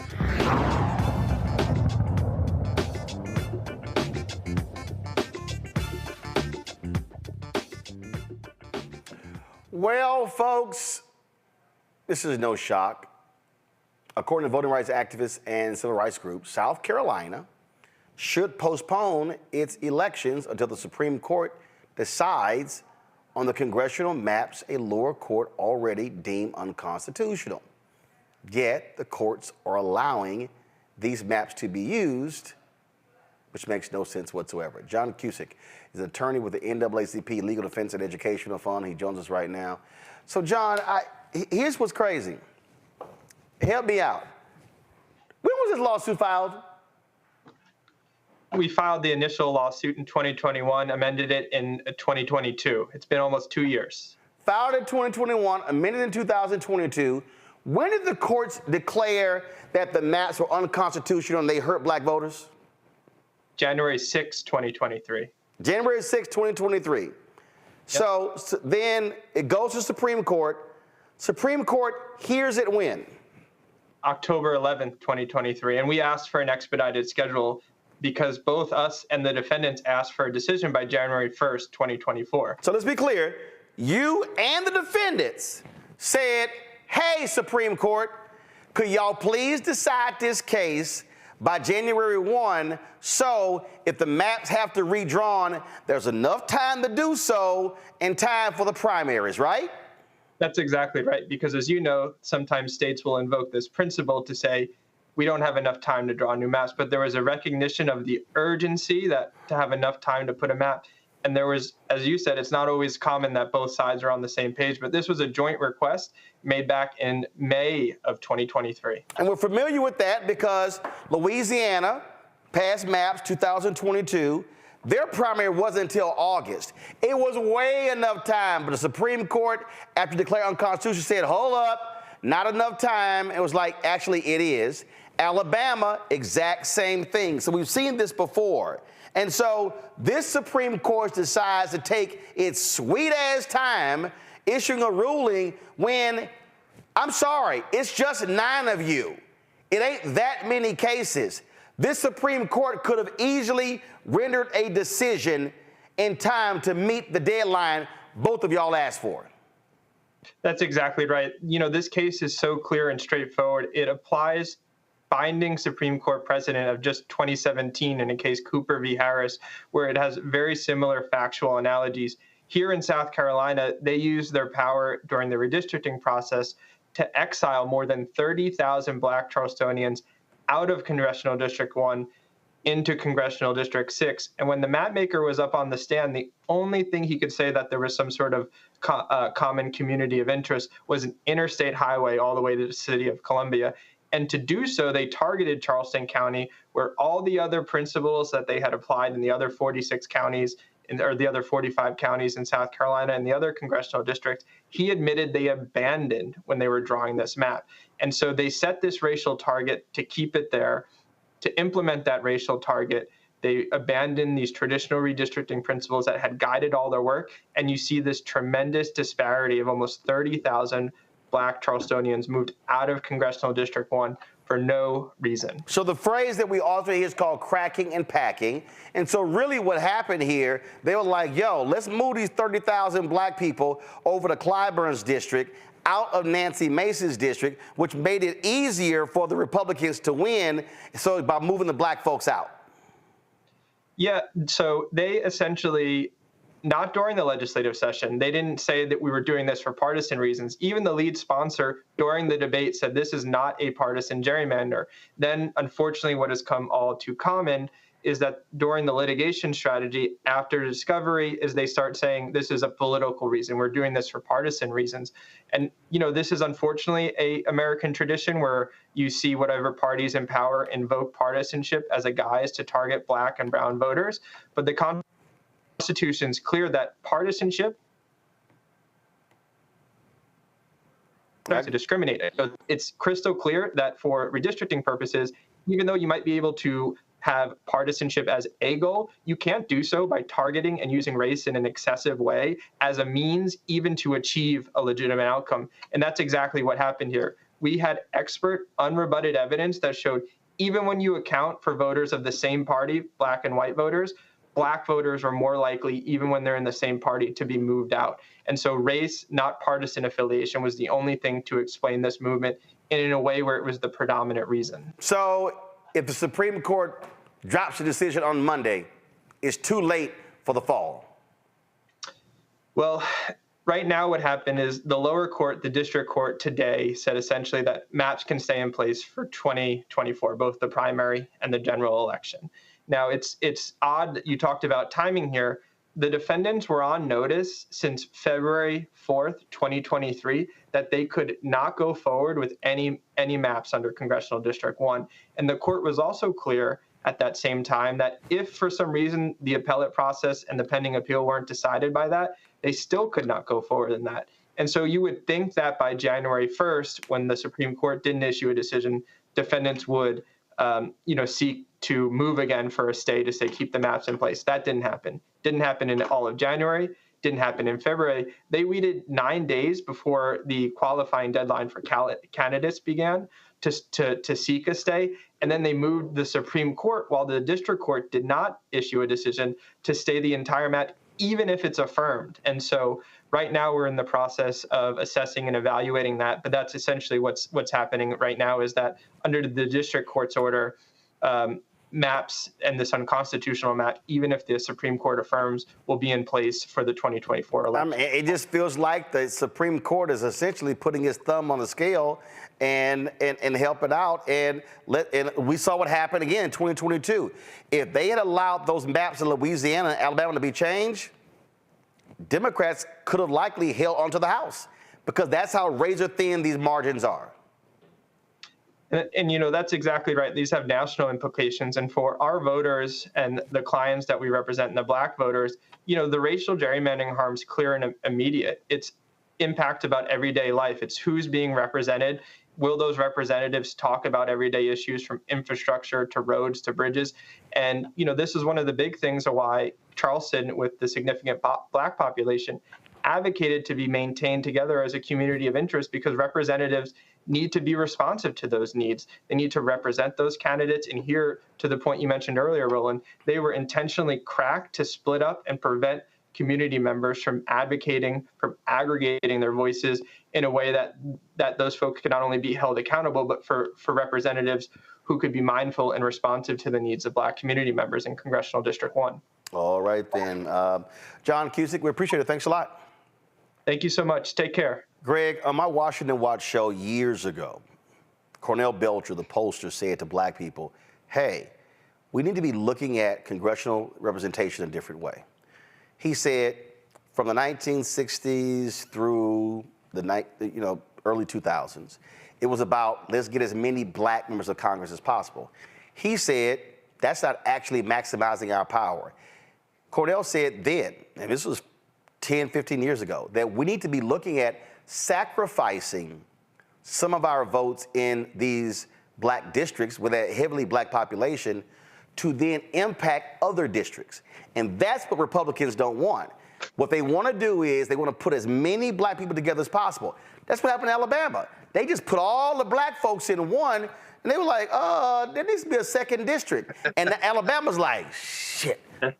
So because Alabama, there was one Black member of Congress, one Democrat. Well, now they guaranteed to have two. Louisiana, same thing. So what a lot of Black folks don't realize, depending upon our numbers, we're impacting a district. And matter of fact, in Texas, they specifically targeted Congressman Martin Frost's district, decimated his district, moved Black people out, and that actually hurt a number of white Democrats across the South. That was their strategy to target. And for Black people, I'm sorry, we vote Democrat. So when Republicans control the House, we don't have power. Absolutely. I mean, and you did right when you mentioned to John Cusick, you know, the whole concept of cracking and packing. And of course they know that. The lawyers know that. Reverend Barber says this all the time. When we vote our numbers, we win. Coalition politics are important. You know, what we're seeing here is not unusual.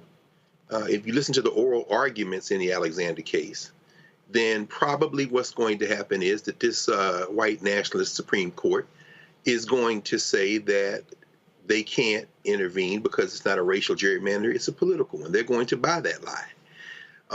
Following in the line of the cases in Wisconsin, the Whitcomb case, and other cases where they're saying, you know, this is Justice McConnell Gorsuch, who would say this is a political issue, among others. But what you're raising, though, Roland, to the more important point that you've raised, this fundamental point, is that we have to begin to think about politics differently. Ironically, more like we used to think about it before the last couple of generations of elected officials.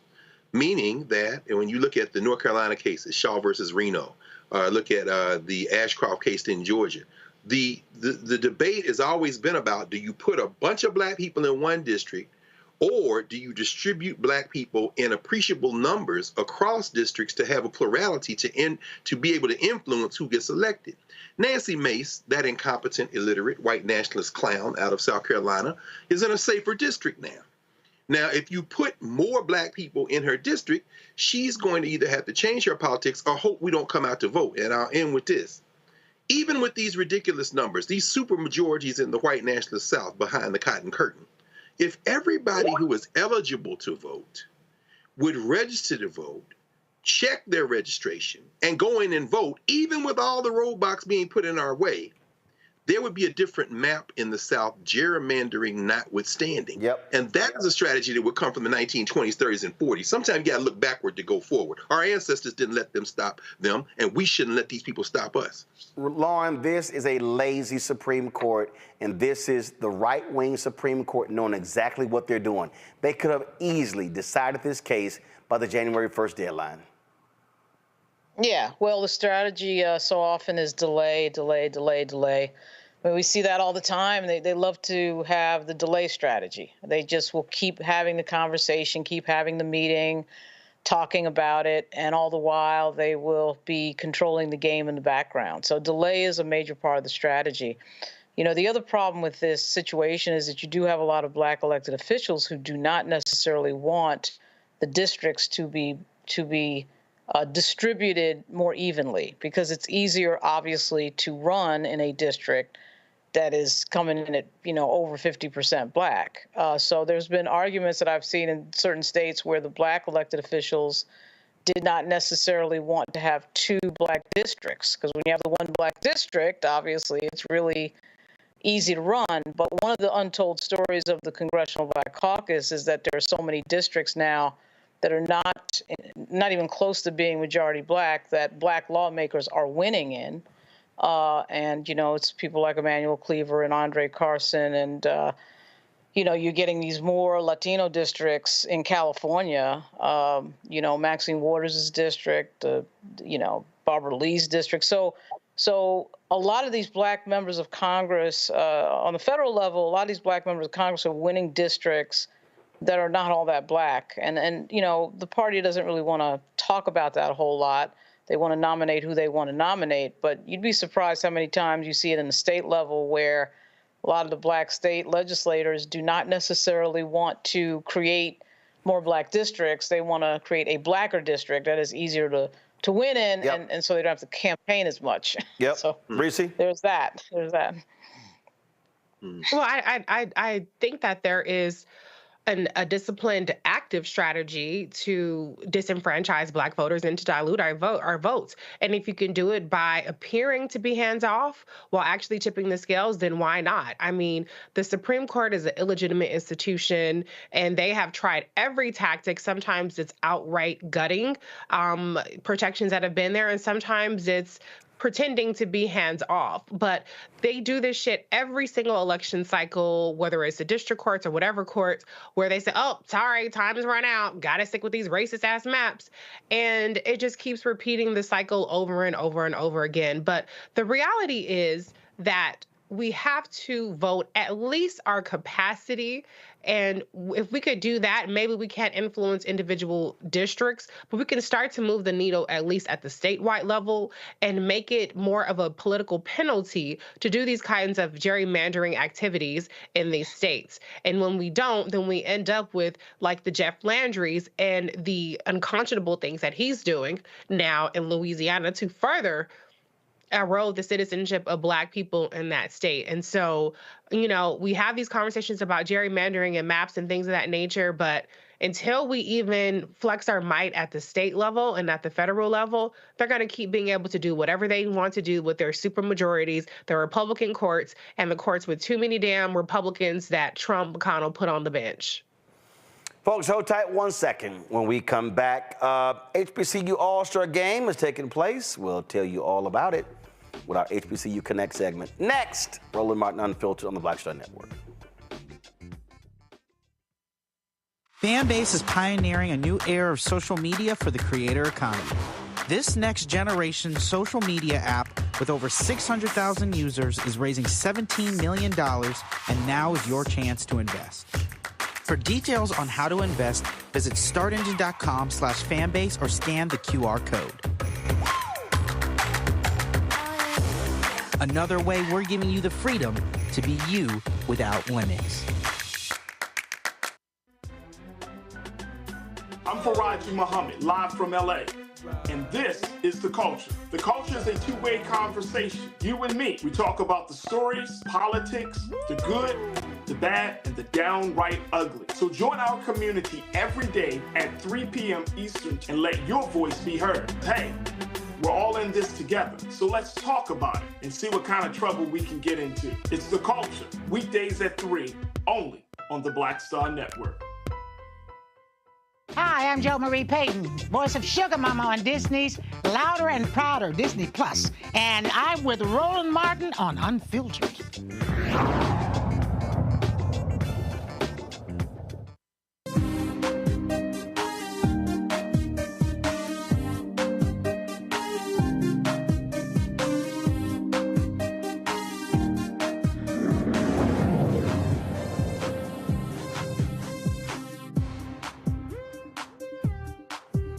On Sunday, April 7th, the third annual HBCU All-Star Basketball Game will be held at Grand Canyon University in Phoenix, Arizona.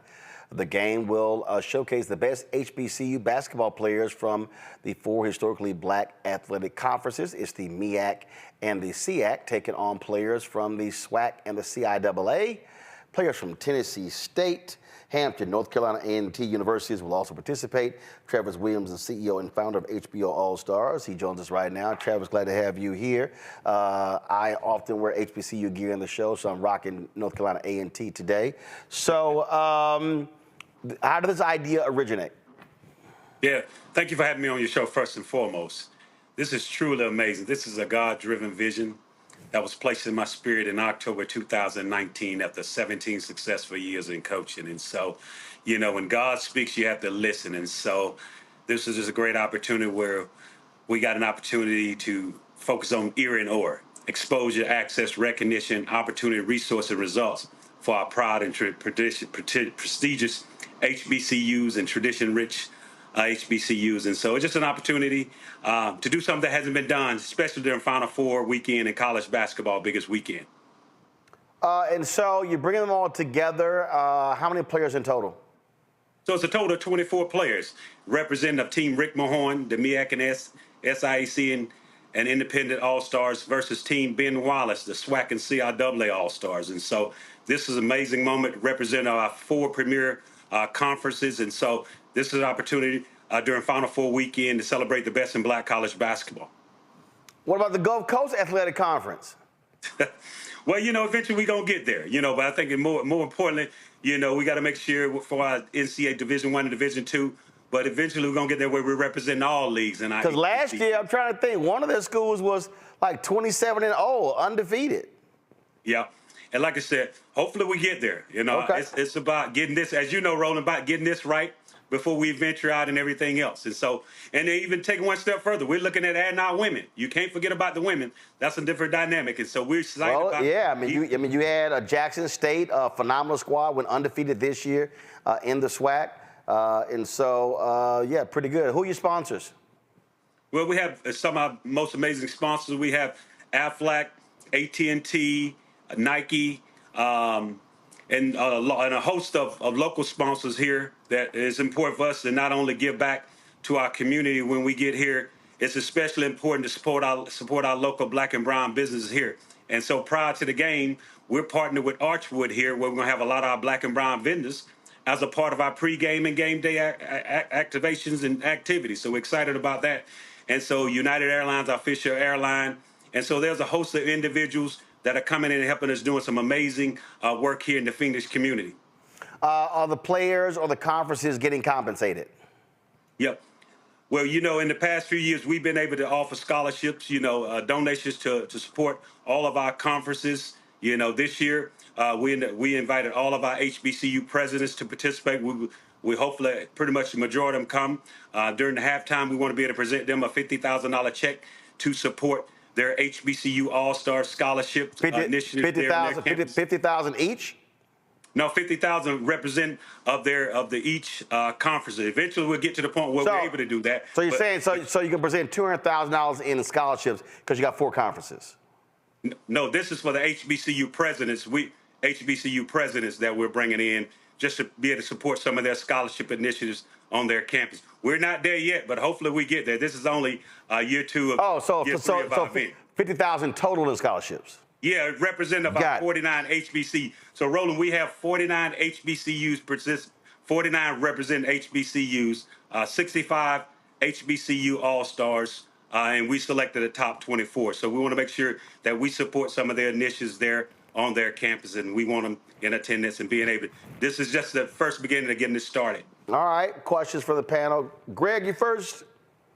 Thank you, Roland, and thank you, Brother Williams, for including A&T, since Roland is rocking it today, and Tennessee State, and Hampton as well for those folks who have chased after the white conferences. I'm glad you didn't forget about us. But I'm interested in this award ceremony y'all going to have at the George Washington Carver Museum. Could you talk a little bit about that, and what's the objective at the award ceremony? I think it's more importantly, like I said, this is an opportunity for us to recognize these top 24 players.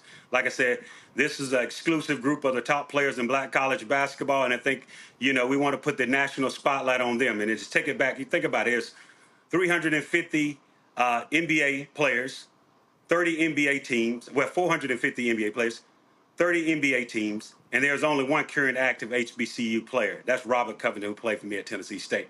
So I think the most important part, we recognize these outstanding young men for accomplishments during their 23-24 basketball season. And so this is an opportunity for us. When they get here on Wednesday, April the 3rd, next week, we get an opportunity to shine this national spotlight and recognize the great work they're doing on and off the basketball court. But more importantly, at the George Washington Carver Museum, this is a high school that was founded for African Americans here in the Phoenix community. And so we wanted to be able to shine a national spotlight on this location and being able to support some of their outreach initiatives and get folks over there and checking out the amazing history that is at George Washington Carver Museum. If you're ever in Phoenix, this is an amazing facility with a lot of rich history and celebration of African Americans' history. Reese? Thanks, Coach. Mr. Williams, I'm curious, with this being an HBCU All-Star, what about HBCU cheerleaders or band members? Are they going to get a chance to kind of show their spirit at this game?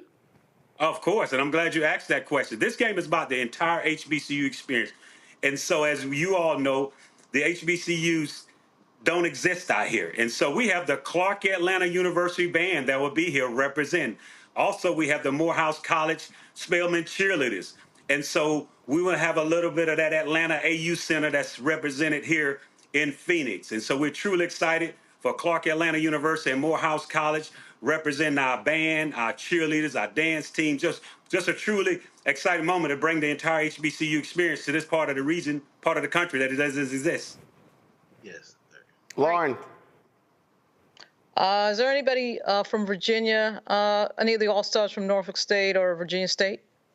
Well, Norfolk State, I'm glad you asked. Bertrand, he was the sixth man of the year this year. And so we're excited. Coach Robert Jones has done an amazing job at Norfolk State University. But all these players that are represented, like I said, we got players that are represented from a number of HBCUs, North Carolina Central, Benedict, Norfolk State, Clark Atlanta, Tennessee State. A lot of these players that are represented are all conference players or player of the years in their respective conferences. And so we have an HBCU All-Stars national scouting staff with close to 150 years of experience that's had an opportunity throughout this year to watch these guys in person, on television, up close, and really get an opportunity to recruit and scout. These are former HBCU head coaches, associate head coaches that have been in the trenches and understand our HBCU basketball culture. So trust me, we are truly, truly excited about this game in less than 11 days. And so, yes. All right, then. Where can people go to get more information? Yeah, you can go to HBCUallstargame.com. Tickets are selling fast. There's only a few remaining. We encourage you. Get your tickets now. You do not want to be on the outside looking in for this historic game. And you can follow us on all social media platforms, HBCU All-Star Game, HBCU All-Stars LLC. You can follow me at Travis L. Williams 24. Get your tickets now. You do not want to be on the outside looking in. And just like I said, the game is important, but all of our outreach and things that we're able to do to impact the community here in Phoenix, we are truly, truly excited about being able to put on this HBCU All-Star Game celebrating Black excellence, Black history, and Black cultural experiences at the highest level. All right, Travis, we appreciate it. Thanks a lot. Yeah, thank you for having me on your show. All right, y'all. Tomorrow, it's B-Day. We'll explain that next on Roland Martin Unfiltered on the Black Star Network. Terry and I, we couldn't play in the white clubs in Minnesota. It felt like such a, strength through adversity type moment that I think black people just have to go through. We have to figure it out. Right. We make lemons out of lemonade. But there's a reason we rented a ballroom, did our own show, promoted it, got like 1,500 people to come out. Clubs were sitting empty. They were like, "Where's everybody at?" And I said, "They're down watching the band you wouldn't hire." So it taught us not only that we had the talent of musicians, but we also had to have the talent of entrepreneurship. It wasn't like a seat at the table. It's like, no, let's build the table. That's right. We got to build the table. And, that's right. And that was the thing. And of course, after that, we got all kinds of offers. Of course. Right, to come play in the clubs. But we didn't do it. We said, "No, we're good. No, we're good. We're good." And that's what put us on a path of national. And of course, when Prince made it, then it was like, okay, we see it can be done.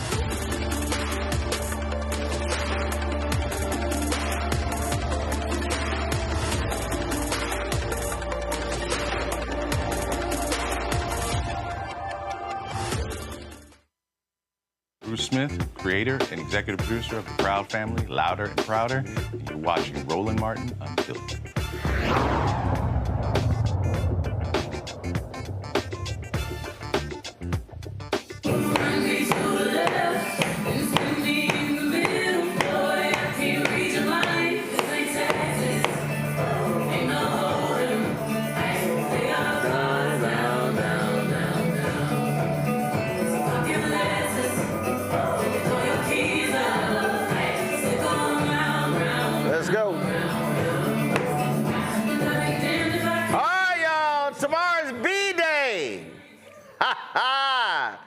This drops tomorrow, actually at midnight. Folks are already, I've been seeing tweets. Somebody just tweeted, "Is it midnight yet?" Of course, Beyonce, her Cowboy Carter album, they dropped the information on, a couple days ago. It's a 26-track album. A 26-track album that features a number of country stars, also some up-and-coming stars as well, pays tribute to a country pioneer. And you might remember Beyonce released that long post that she talked about after her experience at the Country Music Awards in 2016, how caused her to dig a little deeper, and now she's come back. Matter of fact, I'm calling this the big payback. She's like, "Oh, you racist ass white folks. Y'all showed your ass. I'ma show you." And I came back. She dropped Texas Hold'em, became the number one hot country song in the album. Now it's gonna be total 26 tracks. She said this is not a country album, it's a Beyonce album, but it's gonna be a whole lot of black folk, Reese, walking around with cowboy hats. Yeah, that's the Beyonce effect. I mean, I hope that it's as good as her Renaissance album, which got me through writing 2 books, a whole summer, and a whole host of things. I hope that it's a moment for her. I'm going to wait and see how I feel about it when I hear it. But, country isn't normally really my thing, so we'll see if it's giving more Beyonce or country for me. Your ass gonna be listening to Beyonce country. I don't know who you think you fronting. I'm you gon' Somebody posted this photo on Twitter. That was funny as hell when I saw this one. I thought this one was funny right here. A big cowboy hat sitting on top of the Empire State Building. Lauren, it's gonna be real interesting. And I'm telling you, I love how these folk are shook up already. There were some country stations that actually refused to play Texas Hold'em. And man, when they put that on Twitter, the Beehive lost their mind. And the country station was like, "Hold up, we played it at 4 o'clock. Like they got so many calls in a couple of hours. They're like, "Yeah, we played it at 4 o'clock. Calm down."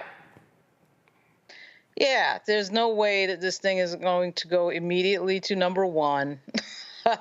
There's no way it's not going to make a ton of money. And just reading the track listing, the fact that she's covering the Beatles song Blackbird, and she's got some track on here called Desert Eagle, which I have a sneaking suspicion it's going to be a good song just from the title. But no, she doesn't really know how to fail, so that's a great thing. And I like the fact she's doing country. As a big Ray Charles fan, one of his best albums was a country album, because Ray Charles, of course, can sing anything, any genre, anytime, any place. But I think Beyonce, I'm glad she's doing this. It returns the genre to, I think, its natural roots in a lot of ways. And it's going to be a lot of fun, and I'm going to be hovering. I'm going to be hovering at midnight to download it right away. And I think, you know, I don't know. I think that this type of entertainment and music is one of the greatest things. It's one of the greatest uniting forces. And I think that's the effect that she's going to have. We'll see. I mean, whoever wants to get bitter, they just want to be bitter. You know, who cares? But I think her talent and this move is going to be very enjoyable. Greg, can I jump in? Yeah, go ahead. Go ahead. Because I'm hoping that it will be a uniting factor, because with all that we have going on, I do not have time for Beyonce's country album to be a civil rights issue. Like, we have gerrymandering, HBCUs under siege. We got every other real fucking issue on the planet. And so I really don't have the capacity to be outraged over whatever white person is fucking with Beyonce and don't like her song. No, hell no, Reese. I need some country white tears, Reese. Oh no, I want them to see this photo right here, Greg, and lose their damn mind. I want them to get smacked in the face with black country history. In fact, Greg, one of the tracks is called The Linda Martell Show. She was the first African-American to play the Opry. Yes. So she's paying tribute. Not only is she paying tribute to pioneers, apparently she's also going to have new country artists on here as well, and using her fame to bring them a lot of attention too. No question. I'm an agnostic when it comes to Miss Carter Knowles. Knowles Carter. I don't really have a dog in the fight. And you know, I grew up in Nashville, so Charlie Pride, Ray Charles, as you say, Modern Sounds and Country and Western, that double album. And then Ray Charles recorded with everybody from Willie Nelson to 7 Spanish Angels. I mean, you start thinking about the country roots. But we know that the roots of that music is the blues. And we know that from that foundation, which came out of Africa, the blue note, the use of those stringed instruments, the narratives that were put there, even the rhythm structures, that then fed the root that became what we call rock and roll. Once Muddy Waters and them boys started sticking electric cord into their guitars coming out of Mississippi and places like that.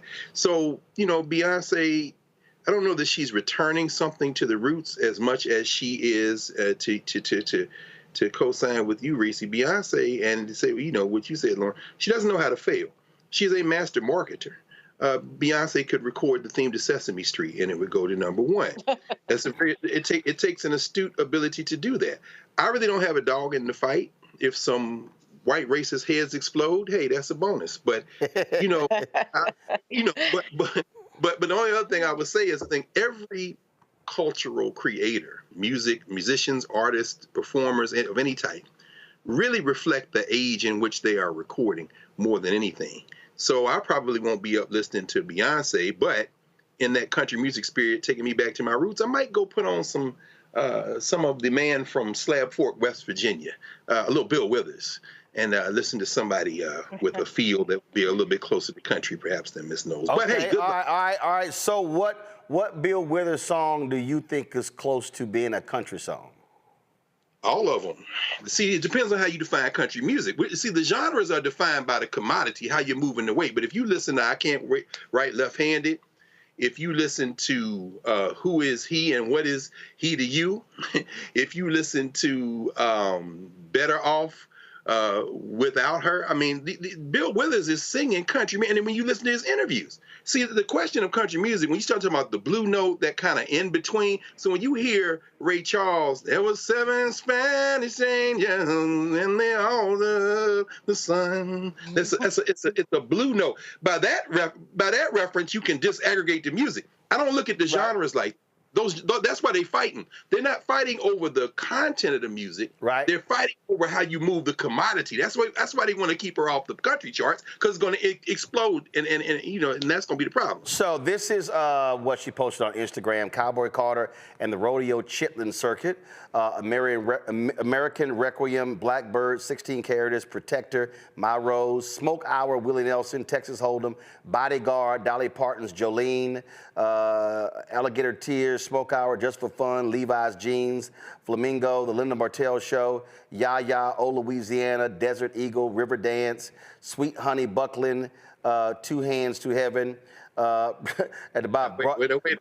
Huh? Wait a minute. What is going on? You know what? Now, see, okay, that's a good example right there. You take Jolene, Dolly Parton, right? I'm wondering if she doesn't already have a deal with these cats. Dolly, because Dolly said something a couple of weeks ago. Dolly said, "Oh, I can't. I look forward to the album." So we don't know. So what they held back, we don't know if Dolly Parton is on the album as a duet. We don't know if Willie Nelson is on the album as a duet. Right. And let me remind people, when our frat brother Lionel Richie, when he announced Tuskegee, which is a cover of all of his hits, every major country artist in the country wanted on that album. And when he dropped it, that album went to #1. Say Alone could be in the country genre. This is what I'm talking about. Well, first of all, Deep River Woman, Hello. Nope. And so all of those songs. Lady, yeah. Exactly. And this is the shrewdness. Now, Dolly ain't got to be on the part, because guess what? Beyonce could do much worse than modeling herself after Dolly Parton, because guess what? Dolly Parton ain't got to open her mouth again. You know how much money she made off of between Whitney Houston, I Will Always Love You, and redoing Jolene? But here's the question. And see, this is a question of taste, I think, as well. For me, Beyonce, it's going to be interesting. I will listen to that, because I want to hear how she interprets Jolene. Jolene is not a song. Well, it's like when. What do you say? Well, but here's the deal, though, because I want people to study this cover. I just saw something I was kind of like interesting. All right, so come on, go to my iPad. Look at these photos right here. Okay, you see the photo right now? Y'all see? She says Rodeo Chitlin Circuit. Okay, you see the photo of her right here? Let me go over here. You see that photo of her right here? You see the photo there? You see that one there? But watch this one. This is a photo of Beyonce with an accordion.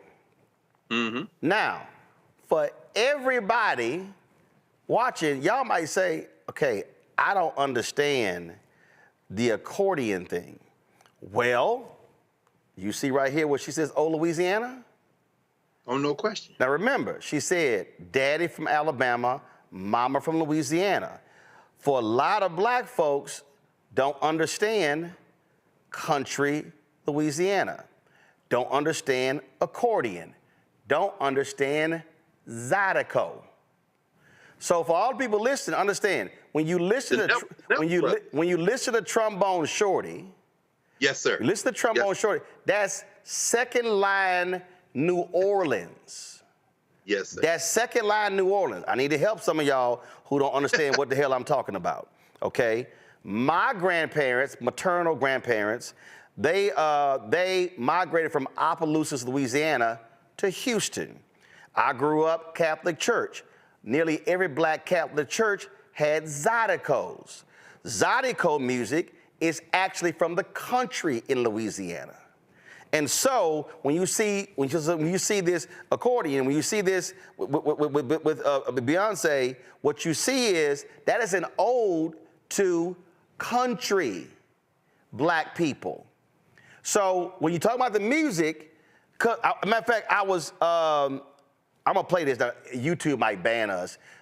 So guys, put the panel back up. So here's the deal. So again, I have a country list. So there was this sister. Her name was Maya B Music. She did this here. Turn the audio up. This is called Country Party. This is for all the country people. This is your girl Maya B Music, and we finna party down in the country, baby. Now, I need everybody to listen. This is a combination of Southern soul, R&B, blues, but it's called country music. I'm just trying to tell folks. Hold up. Now, listen to this here. Then you got Then you've got my man, King George. King George has been killing it. King George is from South Carolina. Okay, if you listen, again, you listen to his music, Southern soul, blues, country, all fused together. So you listen to him and you like, is he blues? Is it country?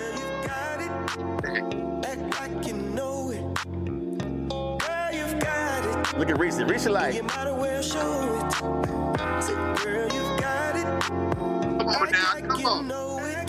Now. All right. So that's so. When I mentioned Zydeco, all right. So let me hit y'all with this here. Again, this is when you talk about country. See now, Rebirth Brass Band. That's at second line New Orleans. This is that. 1, 2, 3, All right, that's New Orleans. Okay. Clifton Chenier, this is Zydeco Country. You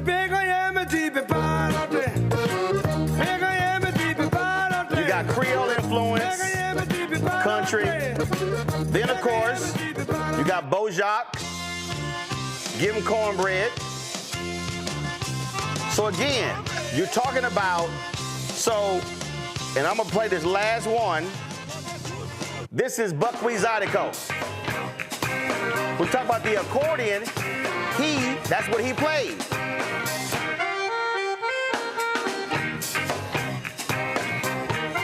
So, here's what I hope actually happens when the album drops.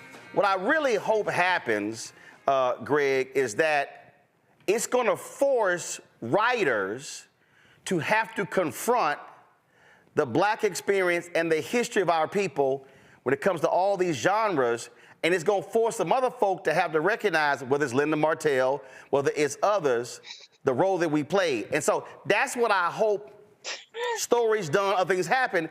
And then I hope there are Black people who go, damn, we did all that? Yes.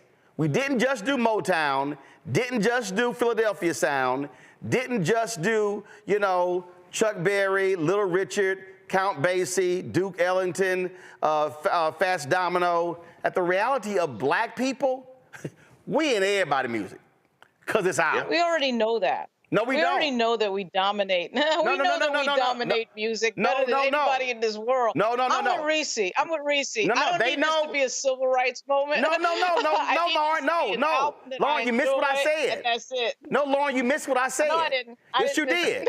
No, you said they. You said they. A lot of us don't know our history. A whole lot of us. We know we dominate in music. No, Lauren, no. A lot of us don't. Music. No. We think we dominate R&B and hip hop. A lot of us do not know our own history. And I've seen. You think those regions too? I mean, like. Oh no. Oh, when you talk about regions, when you go around this country, if you talk about, you take go-go. They know go-go on the East Coast. They know go-go if you're talking about southeastern Atlanta, because cats who came from the D.C. area to go to school there. But the reality is, you go deeper, they don't know go-go. You take New Orleans bounce, that's going to go west to Houston. It's going to go east to Mississippi to Florida, not necessarily other places. So when Big Freedia came out, they were like, in fact, when Beyonce put Big Freedia on her album, they were like, what the hell is bounce? So, and hell, all these Black folks talk about the Atlanta sound. Ain't no Atlanta sound without Luke in Miami. They told. See, Doc, I'm telling you. So when you talk about screw tapes in Houston, you talk about that sound. Then when you talk about Louisiana, second line Zydeco, then you talk about New Orleans bounce, then you talk about that Miami sound, then you go the Atlanta sound, then you go, all of that is us. Hell, house music House Music Chicago.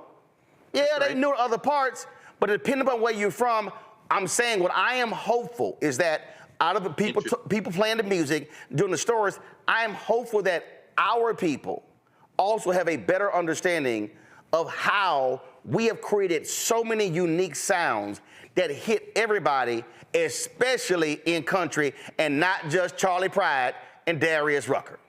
No question. I mean, it's funny though, cultures aren't static. I mean, as you were talking and you talk about Houston, you know what it made me think about? Slim Thug, Paul Wall, Big Pokey, still tipping on fofos with that violin kind of in the back. You talking about James Prince, like you say, DJ Clue, and you think about it, you say that you see that black music. It isn't country, it isn't R&B, it isn't soul. You could make an argument for what becomes of the lonely hearted when he starts. In other words, the genres explode when you start talking about black people because, as Lauren said, the popularity of our music is grounded in how we approach sound.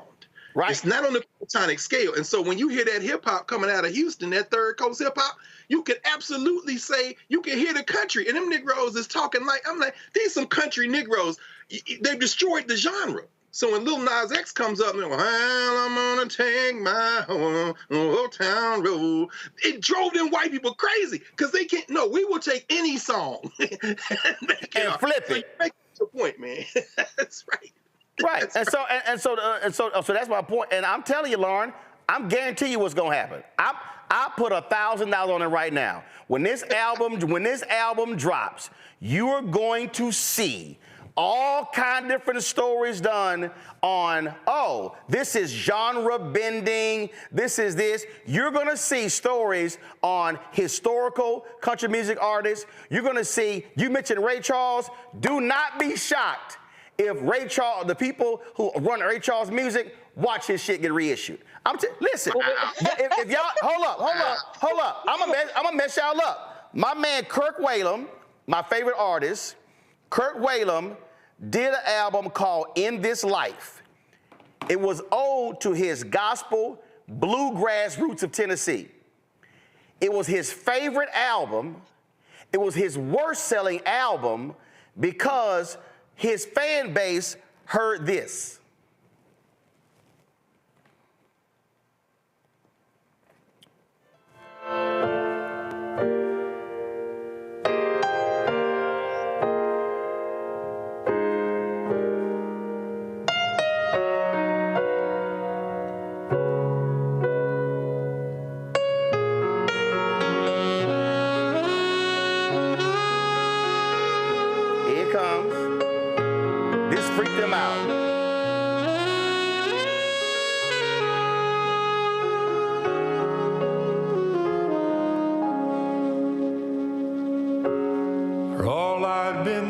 Within this life, there was an emptiness in me. I was imprisoned by the power of gold.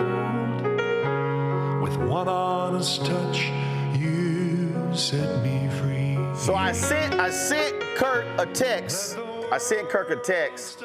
I said, I know, man, you should reissue. He said, and you know, I've actually been thinking about it because it was issued as a jazz album. He's thinking about having it reissued as a country album. She will, whatever happens, she will dominate. I don't care what anybody writes. I don't care what anybody says. I don't care what anybody's opinion is. We dominate this art like crazy. We've created four genres, right? Hip hop, rap, trap, jazz, blues, and of course blues is rock and roll. And Chuck Berry is the king of rock and roll. No, baby, hold on. You gotta add. What will happen? No. You got, it's way more than four, Lauren. You forgot gospel. Hell, you forgot gospel. I mean, what will happen is those things are all a derivative of what we create, and this will be another example of us dominating another genre. That's what's about to happen. Right? No. And I agree with you. What I'm saying is, what I hope happens is not just about Beyonce album Cowboy Carter. What I hope happens is folks begin to have an understanding that our impact on, take the other genres out, just on country music, that is elevated to the point people go, damn, I didn't know that. I didn't know that. Because it's funny, Reese, when I'm on Instagram Live, people are like, man, I can't believe you playing country music. I'm like, y'all don't even realize. That's black folk. Yeah.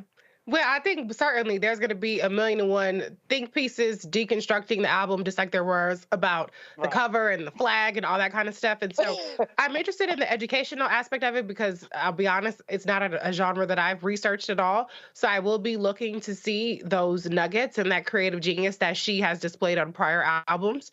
And so listen, I will say, as much as I don't want this to be a civil rights issue of let's go, be up in arms about something, there is a little part of me that's like, the way that they done Columbus woke and a lot of our other shit, twerking and every other thing that they done Columbus and messed up, if we could have one, if we could score a little point on the board that's going to trigger them a little bit, I'm all for that. Last point here, Greg.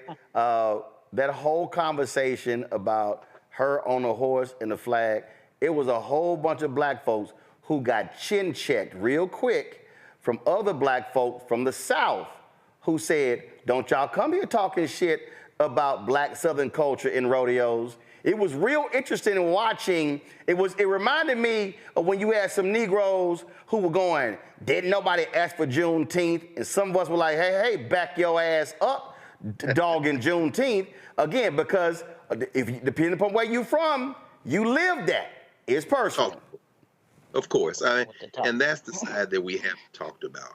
And that's the only side that matters for white supremacists. This is why Donald Trump is selling Bibles with Lee Greenwood. And that is the political nature of this. I mean, as I said, having grown up in Nashville, the fight isn't necessarily over the music, because you have all those studio musicians in places like Muscle Shoals, Alabama, where but what I'm saying is, white boys played on Aretha's hits. No question. Yeah, that whole factory. But the problem we have isn't the music. It's the politics. See, when Leonard Skinner, Ronnie Van Zant to the day he died, he said, we're not with the Confederates. Yeah, but you got a big-ass Confederate battle flag on your stage. So when you start talking about Skinner, you start talking about, these are bands that we all grew up listening to. We in high school, somebody said, Freebird. And then you realize the racists embrace that music. Beyonce can never climb that mountain. None of us can. It isn't the music. Right. It's the politics. So you're right, Reese. Whether we want it to be about civil rights or not, this is a political issue because this is their music. This is the music we play when we lynch y'all. This is the music we play when we go to Trump rally. This is the music we play. This is, what's his name, talking about brown sugar, Rolling Stone. And the politics of the music becomes the difficult thing. And I know there's a lot of black people who won't admit that they grew up on and loved them Southern white bands that those white supremacists love too, because if they do, it becomes a political issue. And that's when it's going to be very interesting to see how this plays out. You're absolutely right, because to this day, when that Leonard Skinner song come on, I'm like, yeah, I can't get past the flag. All right. Y'all, that's it. Reese, Lauren, Greg, I appreciate it. Thanks a lot. Folks, support us in what we do by joining our Bring the Funk fan club.